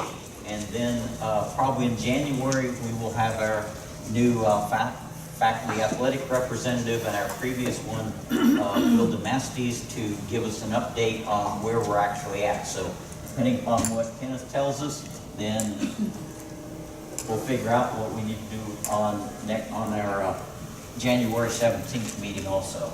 So. Thank you. Is there an instruction on how to use it? I got you. Good afternoon, everybody. Good afternoon. Y'all are killing me with your enthusiasm. I say good afternoon, everybody. If I tell you you're going to win a cash prize after we go through this session, would you pay attention? Pay for my student loan? That's a hell of a deal. All right. A couple things before we get started, because I think this is like an impeccable time. So, roughly 3,650 days ago, I met my 10-year anniversary here, which is interesting. Thank you. That deserves kudos for sure. But I'm going to tell you what's even better than that is the recruiting process that it took to get me. And Stacy Haney was Vice Provost at the time that actually ended up hiring me. With that being said, one of the things that I've learned since I've been here is that change is inevitable. It's going to happen. The question is how do we interact with it? How do we deal with it? How do we cope with it? How do we find strategies to be able to intertwine our own philosophies within it, and better yet, to see how it's intertwined and in alignment with our own personal values. When you can come to that resolution, success happens by design. It's not accidental. Not at all. Difficult to see, but I'll explain this to you. I think it's important to understand our organizational structure within the Academic Center of Student Athletes. I report to Matt Lee, so that means if there are any problems, go see him. Put that in the minutes. All right? Part of a Justice League, where a few of us obviously look at the academic enterprise and try to figure out how we can put our students in the best position to be successful. My research and background is in retention studies, looking at first generation Black students and understanding how they navigate post-secondary education. So when looking at the organizational structure within the center, it was real simple to say we got an academic affairs unit, we have a student affairs unit. Basically, you're looking at the synergy between those two with some underlying fundamentals, budget, technology, okay? You can increase the likelihood of persistence, thus increasing the graduation rates. Pretty simple. Goes back to the early 70s when Vince Tinto had nothing to do with his time, but lay out what this enigma looks like. All right, vision. In order to be able to execute the things that you want to get the desired outcomes, you got to have a strategic plan. We have a total team commitment. Everybody has a role within the team. So if a person actually is having struggles, then we come together to have a kumbaya teamwork approach to be able to addressing the issues and problems or challenges. It doesn't always have to be a problem, or perhaps we could call it an opportunity. All right, we want to be the premier provider of transformative student-athlete support services. So here's what that means in a nutshell. Our young men, our little men, I can call them that because I'm bigger than most of them, come in little and they leave big, right? It's a transformative process. Cognitively, they come in at a particular place and they leave being much more methodical and not as impulsive as most of our young folks think in these days. Academically, freshman, sophomore, junior, senior, that's how they end up growing academically. Professionally, have an opportunity to experience LinkedIn profiles, right? Social media etiquette, resume writing, cover letters, interviewing skills, so some of the basics, okay?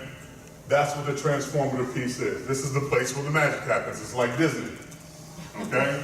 This is where the magic happens. Mission, real simple. On a daily basis, we basically try to help our young men and women find balance, optimal balance between academic and personal development. When there's an imbalance, there's a problem. Fortunate enough, being in an educational institution, it's great to be able to look at these things and try to figure out how to do some things without actually being crucified for some of the decisions that we make early on. Our folks have buy-in at the end of the day. What's fundamental to any change that occurs has to be the trust within the system. Okay? That's how this ends up happening. Values, we have 8 values. They're plastered throughout our facility. I'm a fan of the pop art period. Andy Warhol is my favorite artist. He does a bunch of Marilyn Monroe's. He also did Campbell soup cans. And the reason why I like the pop art period, because one of the things within that time is it took icons within the day, all right, normal icons, and basically made something beautiful out of it. And so essentially what Andy Warhol was saying was, repetition signifies importance. So if you see a bunch of them, it must be important. So when you see the values every time, it must be important. The thing about values is that it dictates actions. A person without values, I'm sure we run into maybe 1 or 2, but not many, but you can also think about how that person perhaps can still grow and learn, perhaps from a mentor, from a friend, from a colleague, from someone who is willing to help them grow and develop through that transformative process as well. Goals, 4 of them, simple. Graduate our student athletes. 2, prepare them for life after. So meaning, make something meaningful of the experience that is here. So when they leave, they have the ability to be able to navigate through different worlds, different arenas, and be able to be successful in the path that they choose. The other, promoting and preserving basically the integrity. It's not something that we do or assume that just simply happens. All right? I remind our folks that you're supposed to do the right thing even when nobody's looking, and perhaps not even when you're even asked to do it. You just know simply what it is. Those are the things that we end up doing. And the 4th goes back to when you're on a plane and the notes is going to end up dropping atmospheric pressure and the mask drops down, and what it says at that point is put it over yourself before you help others.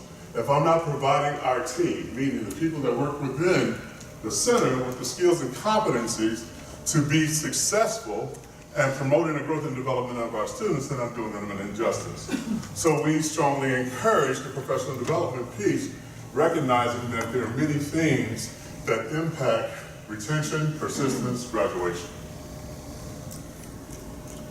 All right, so GSR. We're going to go ahead and start off. I can tell you what the quick summary is. GSR basically tabulates mid-years into the graduation equation. All right, it's an NC2A metric. So meaning, somebody comes in January, all right, they'll be tabulated within the equation. Whereas the federal, first-time, full-time, fall enrollment, all of these individuals are receiving some sort of athletic aid that is counted. Walk-ons are not included within the process. All right, everybody got it? So here we go. LSU overall graduation success rate just came out November 15th. So we had a, for lack of a better term, a dip by 1%, and we're at 89% for all of our student athletes. Okay? That's all of our student athletes. So basically you look at it this way. I'm in a rounding, so let's say 9 out of 10. So a person decides they want to come through our door, they got a 9 out of 10 chance of getting their degree. That's provided they choose to stay. That's how that works. Now, so within the equation, you have people that will transfer out or will leave early. Here's how it works. For the person who leaves early, okay, and they've exhausted their athletic eligibility, all right, and they do not graduate within the 6-year span, yes, it does hurt you, so it is reflective in the numbers. If the person leaves and they have it, then you're not penalized as great. Looking at the federal numbers, regardless of whatever reason that you would end up leaving, so whether or not you stop out, drop out, or transfer, it will penalize you. So if you got a cohort of 10, one decides to leave, the highest you can make is 90%, provided all stay. Everybody got it?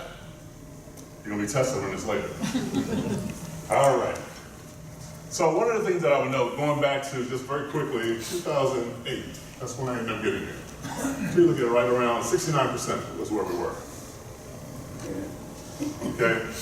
Now, I'll be the first one to say that the result of all this is from the collective efforts of others. Okay? That's not solely one person. It was a collective effort of academic affairs, of HR, of the athletic department, deans, schools, colleges, advisors. Everybody wanted to do the things that was necessary to provide support to the students and the things that was right. All right, women's basketball. Figured you would like that one. You see we're at 94%. All right, this is the 2018 numbers. So you see FCS, Football Championship Subdivision. That's like your 1AA schools. Overall Division I adds all Division I schools together. You even got some schools that have don't have football as a sponsor sport. So that's included within those numbers. And you're looking at FBS, which is Football Bowl Subdivision, which is your power conference. So basically your 1A schools. All right? So when you look at that, you can say basically women's basketball is 4% higher than what we consider the FBS national average.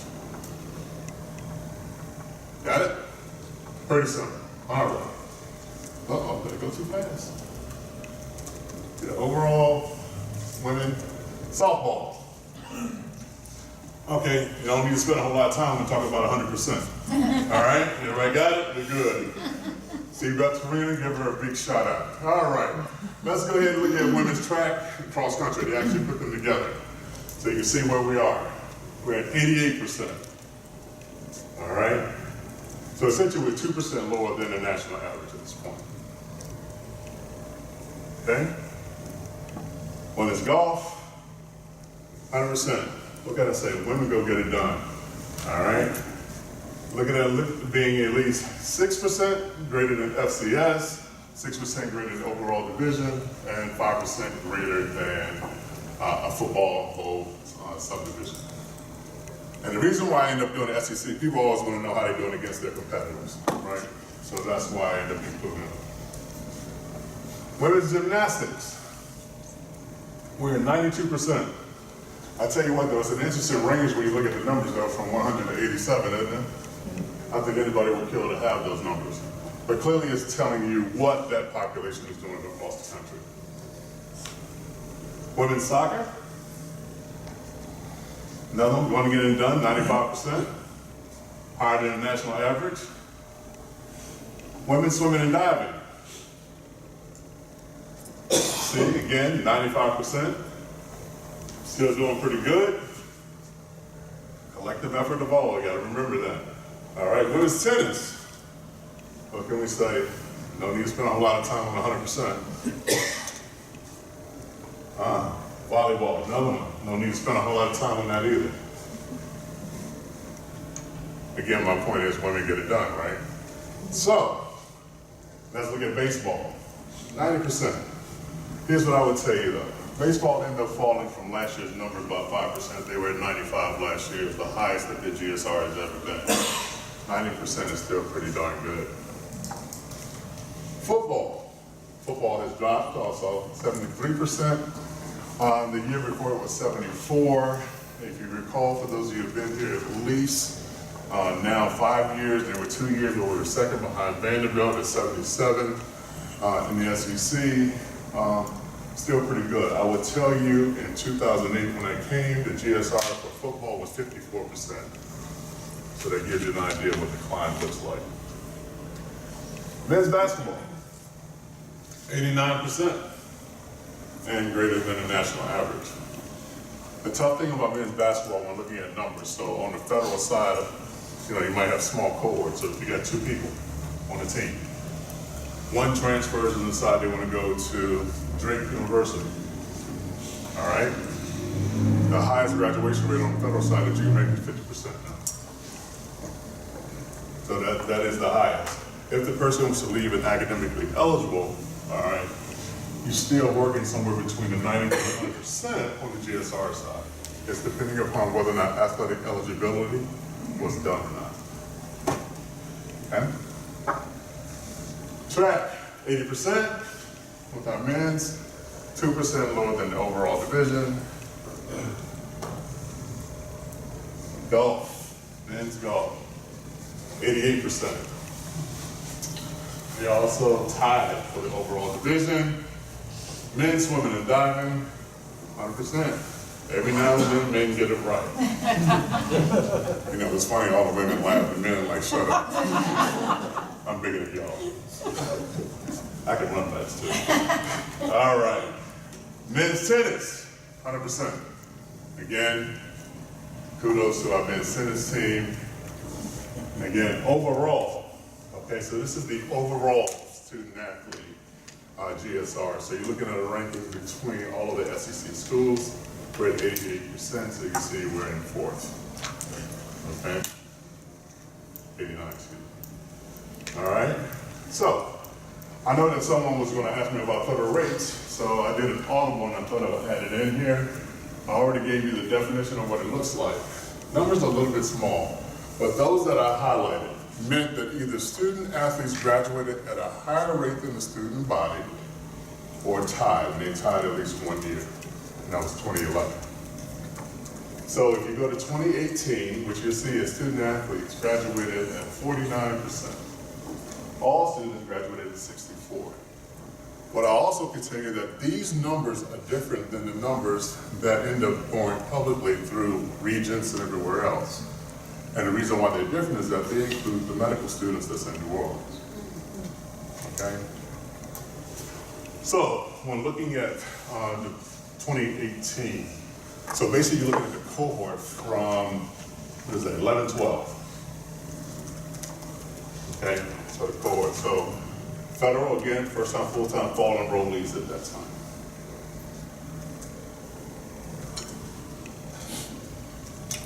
Now, very quickly, numbers only tell part of the story, all right? We have a nice building, but I will tell you the people that work within the building actually define the culture. As I noted before, success doesn't happen alone, it is the collective efforts of others. I'm very fortunate to be surrounded by a talented team. They are pretty awesome. I said they're smarter than me, and that's what I like hanging around folks so I can try to feel smart too. But at the end of the day, what we're doing is looking at evaluating and assessing programs that impact our student athletes. Are we where we want to be? No. Are we assessing things daily? Yes. Do we make changes regularly? Yes.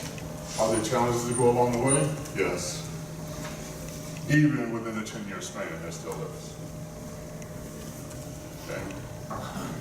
The other thing, and clearly I'm not a good leader, because the last time that I was here, I was trying to lead Kevin Copeland into getting us food here. And clearly he didn't get that message to Ken, so I need to start on recruitment, right? Recruitment and retention go hand in hand, everybody knows, right? So we can end up doing some sipping, so you can do tastings here, and then you end up over at the club.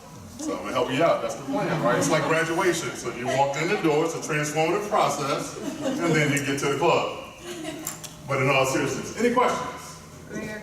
I know I'm standing between you and how many total athletes do we have? How many athletes do we have? So that counts all the children? I'm just kidding. We have roughly 500 student athletes. The number is fluctuating, been as high as about 575. Yes, sir. Oh, I'm sorry. Yeah, Nan or Joan first? Oh, yeah.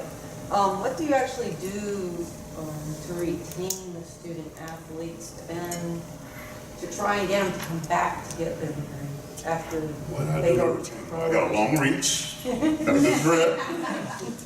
I say, yep, you hold somebody's head underneath the water, guarantee they're gonna take it home. So, what do we do to retain? So, when looking at the retention equation, okay, there are many factors that can actually impact the retention. So we focus on the things that we can control. We can't control if a coach ends up leaving a position and going somewhere else. Some students feel like there's loyalty to that coach, so they may leave. Those individuals who stay here, basically we end up putting individualized academic support plans for all of our students. Here's what it looks like. So the investment I told you earlier was collective. There are weekly meetings with every coach or their designee to go through the academics of every one of the students. So when you end up getting a young man like myself who's enrolled in 5 classes, taking 15 hours, every class along with the assignments, quizzes, homeworks, projects are all labeled out with the grades actually on it to have an idea. Don't believe in surprises. Some may say, well, these young men, young ladies are in college, they should be able to navigate this. We're not saying that they're not. But we also recognize too that it's an investment. And at the end of the day, when we're trying to put people in the best position to be successful, we cannot afford to have some of those mistakes. So that's one of the things. Within that, there's also class checking that happens. There's also progress reports that actually go out. Some of you have received some of our correspondence through Grades First, which is one of our platforms that we use. The reality is that our young men and young women are coming in the doors with many things on their shoulders at this point in time. Some things that impact their academics is not necessarily a cognitive issue. And so we become a little bit intrusive and maybe a little invasive at some point, but understanding that the goal is to be able to put them in the best position to be successful. So that's some of the things that we do on the retention side of things. To get them to come back, we have a program called Project Graduation. Project Graduation is for those who end up leaving early, provided they leave early, provided they're in good academic standing, when they leave early, they can come back, we will pay for it just like they were still here. They still get all the same resources, tutoring. We have 2 types of tutoring, content and strategy, tutoring strategy, help with organizational skills, content, subject specific. And that is how we end up helping our students. Dr. Martinez. Are those percentages that you outlined, do they reflect student athletes that leave school early because they're not professional athletes? And of that certain subpopulation, what's the percentage of those that actually come back and finish? Well, that's a good question. So the data is not necessarily broken down by the cohort that you first entered in and come back and look at. You can find that though. The thing is, I would tell you on the span, so if they come back within the 6 years, it would be reflected within the numbers. If it goes to 7 years or 8 years, it would not be. Does that make sense? Yeah. And again, it's only those who have received athletic aid of some sort. Any other questions? Feel free. Yes. Just out of general curiosity, what's one area that you all are looking to improve upon? Because obviously, great success. It's sort of just a curiosity of where is a weakness right now? Okay. So essentially the way I look at it, I'm very methodical about just about everything, even from like the food that I eat. So like I eat all my vegetables first and then I eat my meat last. I'm one of those people, right? Don't judge. I do a protein and a carb. That's how I do it. I like that. Bring that from my own heart. So, first thing I do is I look at facilities. I look at programs. I look at people. And so, when I know that I end up evaluating and assessing everything, I do mean everything. So everything from recruiting to the academic meetings where the advisors are sitting in the meetings, going through with coaches, to one-on-one advising, to tutor assessments that we give. So I look at the feedback that our students give of our tutors. All of those things. And the reason why I do that is because, again, I don't like surprises. And so I'm much rather be on the proactive side of things to be able to address things sooner than later. What I also recognize too is that even though we have achieved some success, it's still not where we want to be. Part of that might be the student athlete and myself. I should say performers. You know, I accept that fact, right? And myself, where I'm still being competitive to some degree. He knows that he's successful when they're there and they don't have to be. That is true. We do a math enrichment program. So basically the purpose of it is to be able to help students who may have some anxiety or some phobias regarding math. And so one of the best examples that ties back to that analogy that Ken just noted was we basically get people to take the course prior to. No credit, just coming in to be able to go through the material to minimize the anxiety for the following semester when they actually roll in class. So you say, what is the impact then? Everywhere from athletic grade to 2-letter grades. Anything else for Kenneth? All right, well, thank you very much.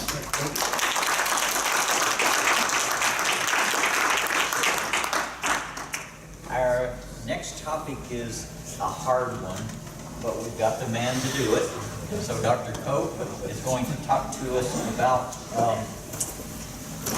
retirement and some of the problems with some of the plans, and then the lawsuit that he and Roger Lane filed, and he'll give us an update on the stage of progress. So Kevin? Well, thank you, Kenneth, for inviting an old warhorse to come out of the stable. It's always fun, some young colts. And let me assure Kenneth Miles that the liquid rations over here are every bit as sustaining and retention-oriented as the food that he requested. Remember that the gods who are retained forever in Olympus live on nectar. And I can further assure you that these are artisanally and locally sourced coffees of with the best stamp. So don't be too skeptical about the liquid world. Well, I see that the sun is going down. Of course, this is the darkest, dimmest time of the year. And I suppose after the last two bursts of optimism, it's something of an inverse pleasure to be able to deliver an unstoppable the narrative of misery, disappointment, inadequacy, frustration, incompetence, and 1,000 other problems. But remember that many artists have observed that the stellar scene in the dark of night is far and away the most interesting, so at least there'll be some educational value here. Might also point out that in the course of a life at LSU, there are 2 to 3 defining moments. For those who are young and unusually financially adept, there's that moment of recognition on first arrival at LSU that the great achievements of the university don't quite match up with the retirement plan, which is, to put it bluntly and in a phrase, among the worst in the nation. The second moment of recognition comes at the end of life, when those who were not earlier on financially acute suddenly realize that, like that elderly Hebrew gentleman in the 10 Commandments who is making bricks without straw, that they shall expire in harness, never retiring, never repairing to those veils of a frolicsome life that follow an academic career at the grindstone. And I suppose there's kind of a third moment too, the mid-career moment, when a person is sometimes hit, if having had previous experience, with the recognition that the windfall elimination provision will have an adverse effect even on Social Security.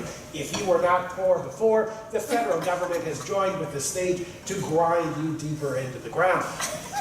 So let's start off. This is going to be a very technical sort of presentation after this rather robust introduction by offering, we have a drama person in the front row who appreciates these sorts of things, offering a few bits of nomenclature very quickly, since I know the hour is indeed late. The first is the member contribution. Very simple. This is the amount that you pay directly into your retirement fund. And I might say that most of my remarks here are oriented towards the optional retirement plan. There is also, of course, the rather older plan, the defined benefit plan. We can talk about that too later. It suffers from some of the same problems as this one does. But most people beneath a certain age, in fact, most people in this room are probably on the optional retirement plan. The second nomenclature you need to know is the normal cost. This is a somewhat more abstract concept. Until the year 2014, this was a calculated sum, a cash flow amount that the Teachers Retirement System of Louisiana, or TRSL, needed in order to cover its expenses and pay out the benefits that were due in a given year.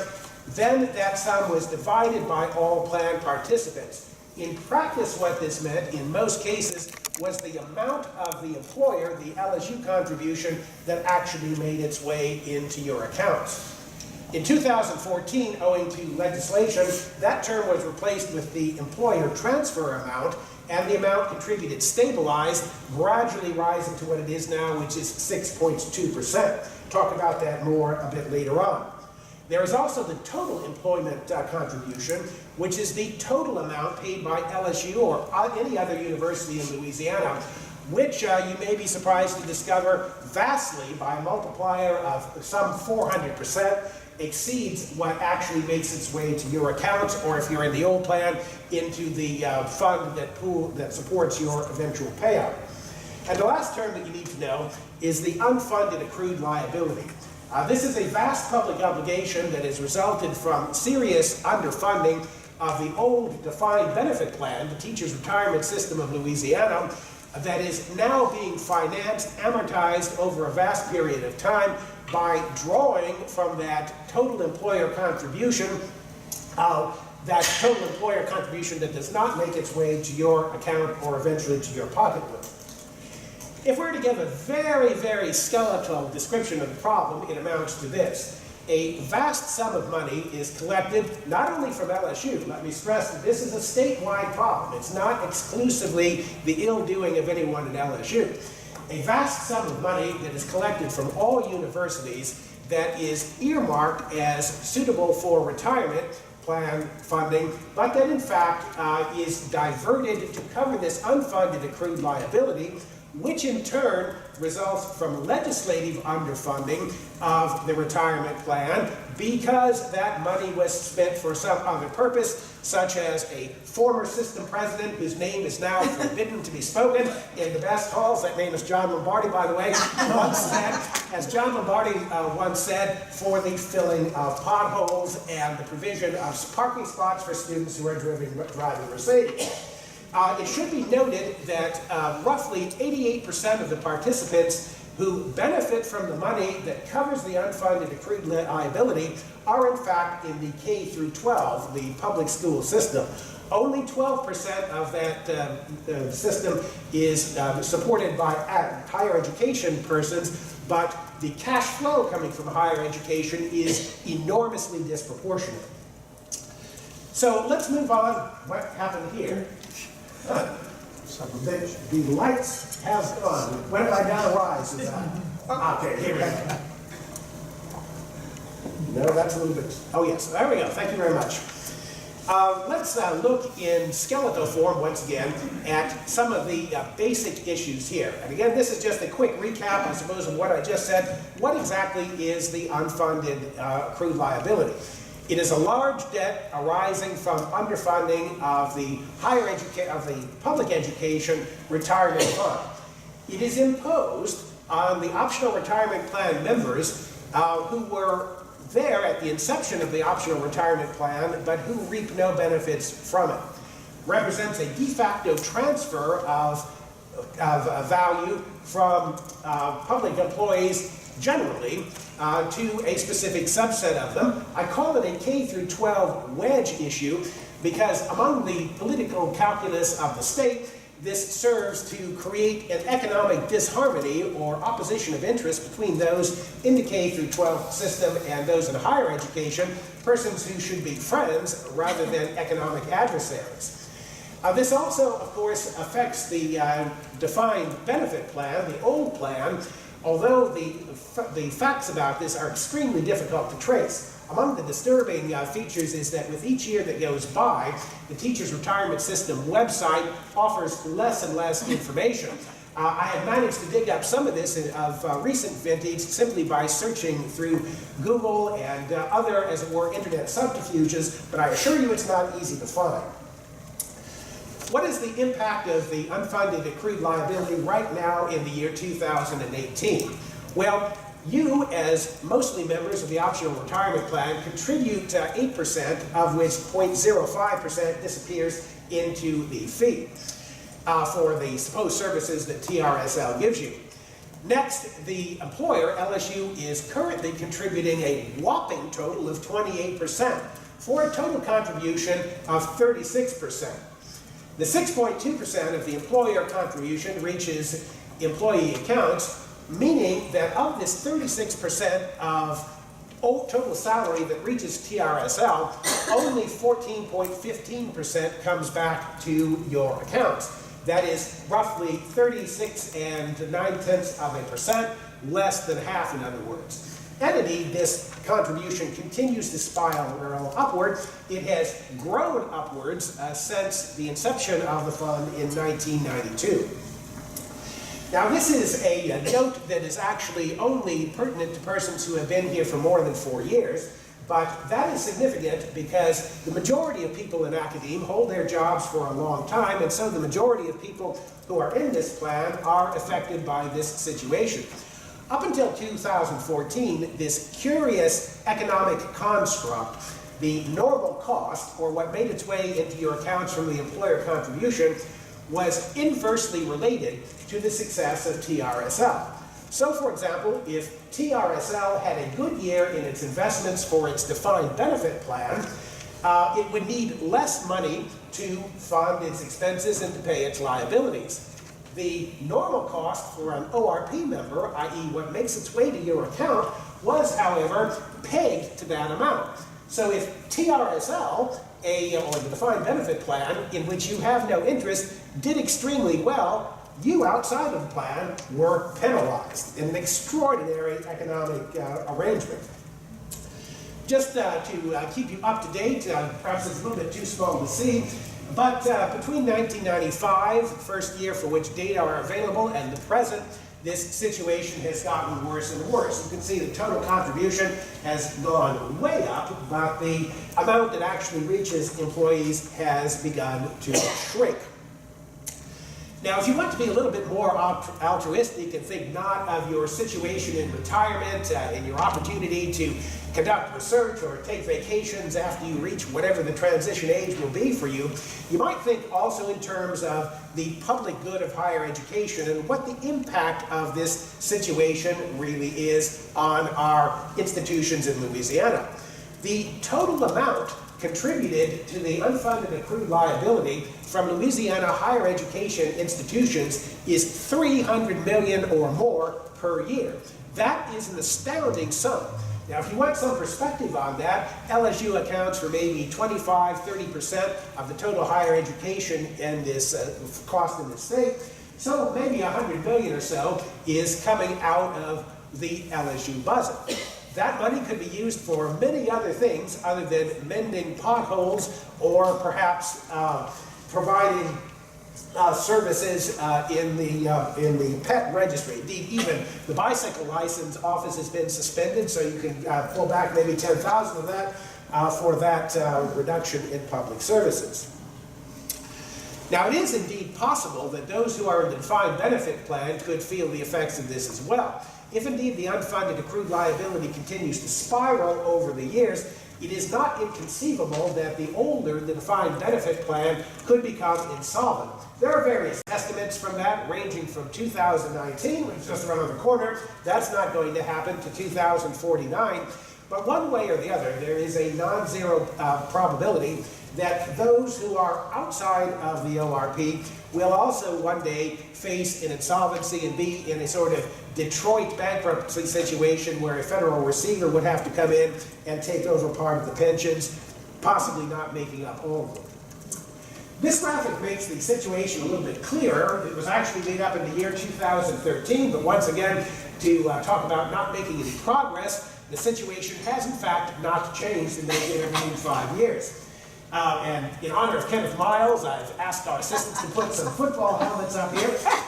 You can see that the other SEC schools and a few other peer schools have total retirement contributions reaching faculty members in the mid-20s to low 30%.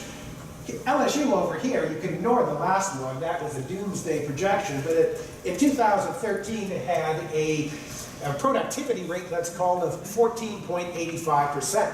That has now slipped again to 14.15%. Now, I couldn't resist this. Many people who have goodness in their heart and desires to be cooperative in their souls have asked me and other executive committee members why it is that we don't get more support from the top level of the administration.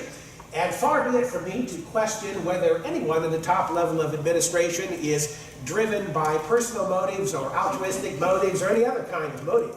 However, just as an example close to home, I point out that the institution to which our previous provost repaired after he left here has a much better benefit system than we do, giving a yield to the employee of 22.2%.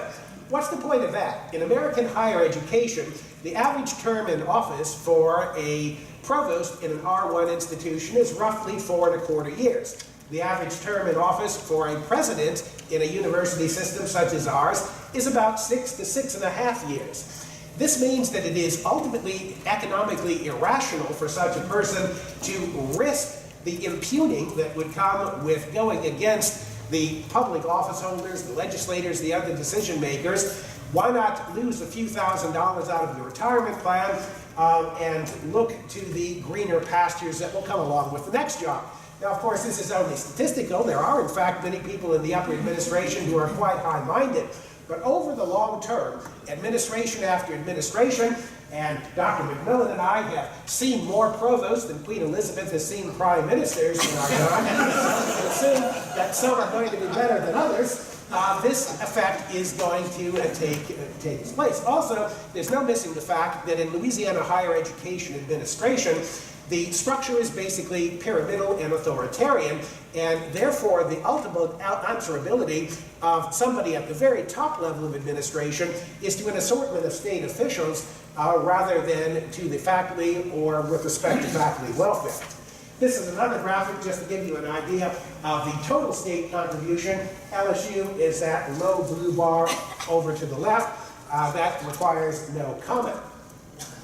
There are other problems besides the strictly economic ones. One is that there is no choice in the ORP plan that would allow you to make the best of a bad situation. Began as an alternative to a plan that required a 10-year vesting period, which is, of course, at least 4 years longer than the minimum probationary period. Therefore, a new person coming in, not knowing whether he or she would receive tenure, is more likely to go into the optional retirement plan. Likewise, optional retirement plan members do not have any choice as to their financial vendors. There are only 3 currently. The auditing of those vendors is done by private state auditors who are under contract to the state executive branch and who are not accountable in any way to public employees. And the lack of independence from various state agencies opens a certain amount of conflict of interest questions. There are governance problems with the current arrangements. The optional retirement plan is managed by Teachers' Retirement System, but members in the, or rather participants, I should say, in the optional retirement plan are not considered members and are not allowed to vote. Therefore, they have no representation. Indeed, they are taxed through their fee without representation per the American Revolution. We have only one, higher education has only one representative on the board despite contributing the lion's share of revenues. TSRL management, including, I'll mention another name, Maureen Westgard, the former director, routinely testified against faculty governance representatives. I have testified against her myself many times at legislative hearings and have never once seen her take a faculty position. The new regime seems to be a little bit more benevolent, but not much so. And, of course, there have been exit penalties proposed that, in effect, prevent the present system ever from coming to an end. Ascension Parish did leave the state retirement plan system, but at a cost that nearly bankrupted the parish. Comparison to best practices. No other university system has a comparable governance or retirement system. Comparable state institutions offer systems that are designed for higher education professionals, whereas ours is designed for rank and file sort of civil service employees. The entailing of the UAL, as I previously mentioned, was of questionable legality, and there is some uncertainty with regard to the exemption of the plan from Social Security. We'll talk about that more in just a moment, but to put it very briefly, the ORP was designed as if it were a Social Security supplement plan, but there was no Social Security. It became a freestanding plan in its own right. The fifth set of problems, this is the last set of problems before we look at some of the action that's underway, relates to customer service. There is no supervision whatsoever of the vendors except to vet their financials. The vendors are selected by persons other than their clients. For vendor customer service, we have many evidences of colleagues who have attempted to get an appointment with a customer service representative only to be told that the wait time is in weeks or even in months. It's next to impossible to get data, poor websites, and very confusing statements, interfaces, and documentations. Not to mention the fact that such basic financial operations as calling for a transfer between funds are oftentimes nigh on impossible in these very confusing and backward environments. Now what Dr. McMillan has identified as the painful topic, and that is that as a result of failure to deal with this over the long haul, and I will say that this problem came to surface in the year 2009, and faculty governance officials, not just myself, but many, many others, have dealt with the System Office, the Board of Regents, assorted legislators, the House Retirement Committee, just about any governmental body you please, and have got nowhere other than to increase the employer contribution effective yield rate from 5.2 to 6.2%, which is still about 15% below where it needs to be. So a few years ago, 4 or 5 years ago, these things being slow matters, the former Benefits Committee Chair, Roger Lane, and I filed a lawsuit against TRSL, the Teachers Retirement System of Louisiana, and also against the LSU Board of Supervisors. Note, not against LSU itself, but against the Board of Supervisors. What are the items addressed in this lawsuit in brief? The first is that the lawsuit seeks to determine who is the actual employer of employees. Through many years of invasion, the university system has at various times pretended that the employer is the campus, the system, the state, half a dozen other bodies. This in order to avoid being charged with the responsibility for the retirement system. And indeed, if you look on your statement, you will see that the statement attributes the retirement system not to this campus, but to the LSU Board of Supervisors, which in turn denies that they have any fiduciary responsibility. Next, the lawsuit is directed at both the LSU system and TRSL because these two groups are entangled in the plan, and we are attempting to disentangle them so we can find out who is responsible for what. Oh, Susanna, we have had another blackout. Thank you very much. All right, got 2 steps ahead there. The third item that is covered in the lawsuit is to determine whether LSU is actually meeting the criteria for exemption from Social Security. The university argument is that, in fact, the total contribution is above the threshold of 8%, but so much of this derives from the employee contribution that legal heads have questioned whether or not this might be a real cause for exemption.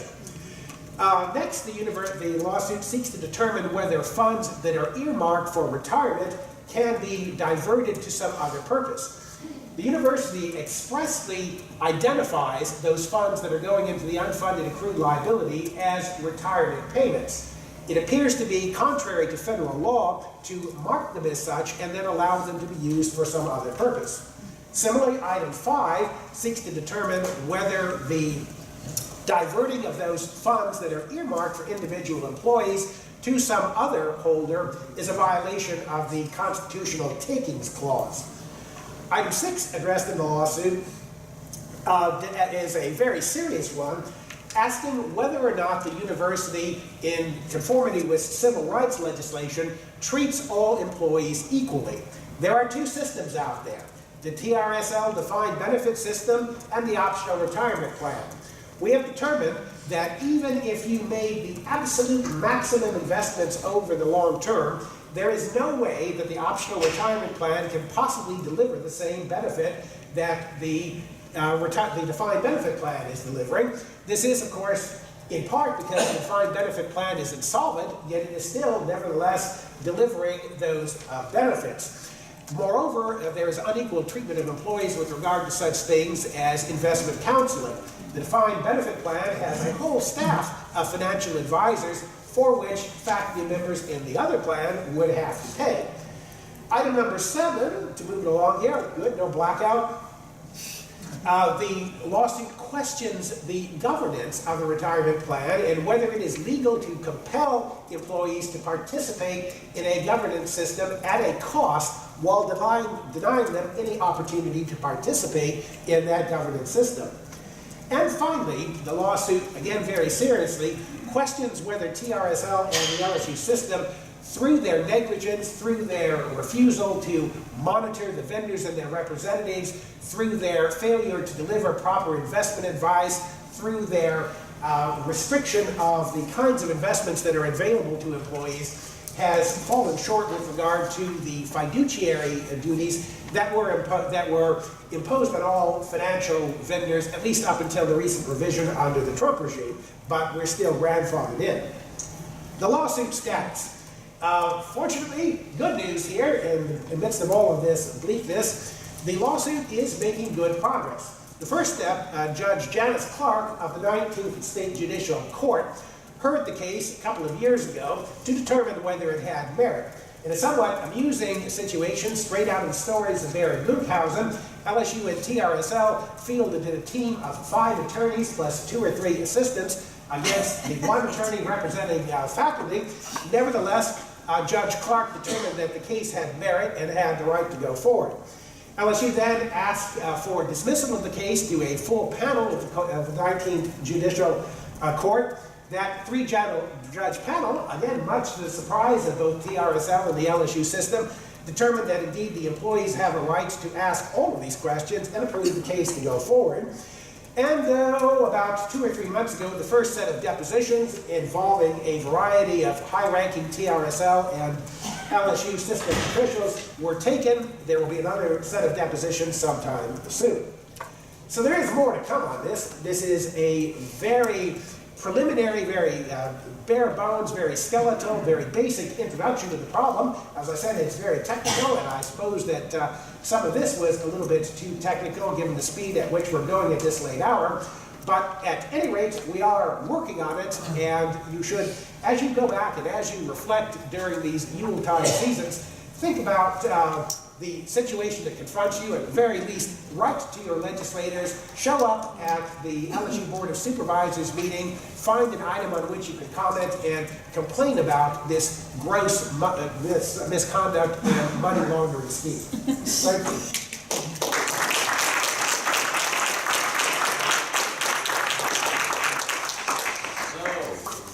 With that, do you have quick questions for Kevin about all the information he's presented? Are you so depressed that you can't even think about it? Yes. Yes, Joe. Well, I wanted to applaud you for your efforts, and I haven't been following them until today, really. But anyway, I'm curious, who is your lawyer and who's paying for it? Oh, well. There's the third question.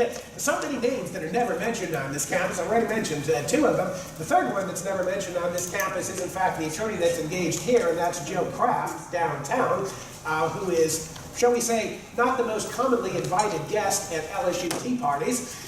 Nevertheless, Jill Kraft is working for this. The first couple of years, Jill Kraft did this on what is commonly called a contingency basis. However, that is no longer the case, and we are paying, at the moment, Roger and I are paying for it on an hourly basis. The total fees accrued so far are in the vicinity of $12,000, $12,500. There was a few years ago a crowdfunding campaign that was organized by LSU United and a few other noble-minded persons on the campus. This was done in a third-party basis so that there would be no appearance of impropriety. That reduced the amount due currently to a little over $6,000, but that's still hanging out there, waiting to see what's going to happen. Any other questions for Kevin? Yes. Where does President Alexander stand on his opinions? Well, to give as balanced a presentation as possible, it can be observed that for whatever reason, President Alexander, early in his career here, attempted to raise the employer contribution, or as it's now called, the employer transfer rate. And he succeeded in that, or at least appeared to have succeeded. At the time it was at 5.2%, and under state legislation it could have fallen in the next year to as low as 3.78%. And fortunately he was willing to go along with a program that would gradually raise that over the course of 4 or 5 years to what it is now. That having been said, the way in which this was accomplished was interesting. It was presented in terms of recruitment and retention, which can be viewed optimistically and altruistically as a concern for the university, or it can be viewed negatively as a simply pragmatic institutional sort of concern rather than a concern for faculty welfare. Unfortunately, to go to the other side of it, in the last 2 or 3 years, the interest in the president's office seems to have faded somewhat. It's as though the president seems to think that he has taken care of it now. Maybe he doesn't really think that, but there is no great momentum in that office at this moment to deal with the problem. Yes. Could this also be pursued by a complaint to some federal agency like the IRS or Social Security Administration about our loss of the Social Security? Well, that is one of the elements in the lawsuit. That is, Social Security is a much harder nut to crack. And I have to admit that I am not an attorney myself. I was terrified that our law school colleagues might be here and immediately began to subject me to some kind of cross-interrogation with regard to the technicalities. I'm not really competent to answer. I can only observe that Attorney Kraft decided to try this in state court first before moving up to the federal zone. All right, thank you very much, Kevin. We appreciate that. We appreciate you staying so long, and Mandy, our Vice President Lopez is going to read Faculty Senate Resolution 18-02. The process will be, if we pass the resolution, is then we will begin to work with administration to actually develop a protocol or a policy statement so that everybody knows exactly what is going on. Susanna has graciously found the three different universities that have similar protocol for your reference. That doesn't mean we'll adopt them. It means that those are examples that we'll probably use in developing our own policy. So, Mandy? This is the University Protocol for Death of an LSU employee, sponsored by the Faculty Senate Executive Committee in support of the Staff Senate Resolution 1801. Whereas Louisiana State University does not currently have a standard university-wide protocol available to guide campus departments through the appropriate actions following the death of an employee. Whereas the loss of an employee can be devastating to families and work colleagues, a standard protocol or checklist could easily guide departments through the necessary administrative actions and communications to ensure everything is handled in a sensitive, appropriate, and highly coordinated manner. Whereas the LSU Strategic Plan 2025 recognizes the importance of creating a community in which all faculty and staff are valued for their contributions in their respective roles. This should not only include creating a culture of support for current employees following the death of a colleague, but should also recognize the contribution of the deceased employee, which can provide comfort to the loved ones of the deceased. Whereas Louisiana State University does have a similar process in place following the death of a student with PS 63, procedure for notice when a regularly enrolled student dies. Whereas universities such as the University of North Carolina at Charlotte, University of Illinois at Chicago, Utah Valley University, and others have similar protocol and resources in place. Therefore, be it resolved that the LSU administration, with adequate staff and faculty representation, develop an appropriate protocol and resources to follow when there is a death of an LSU employee. So, because it's already been entered as a resolution, and this is a second reading, the floor is open for any discussion, changes in wording, concept, whatever. So the floor is open. Seeing that there is no reason for discussion, then we will vote. All those in favor of accepting Faculty Senate Resolution 18-02, please say aye. Aye. All opposed, no. Any abstentions? All right. Thank you very much. Do I hear a motion to adjourn? Second. All in favor, just leave. As you're walking out, our next meeting is not until January 17th. So we'll send out a notice the first day you hit class. The second thing that you'll do after you figure out, ooh, I've got to be back here, is you'll get an announcement from Susanna with our tentative draft and procedures that will follow in the spring. So we won't see you, so have a good final week. Don't be too hard on those students. Meet your standards, and have a good holiday season. Thank you.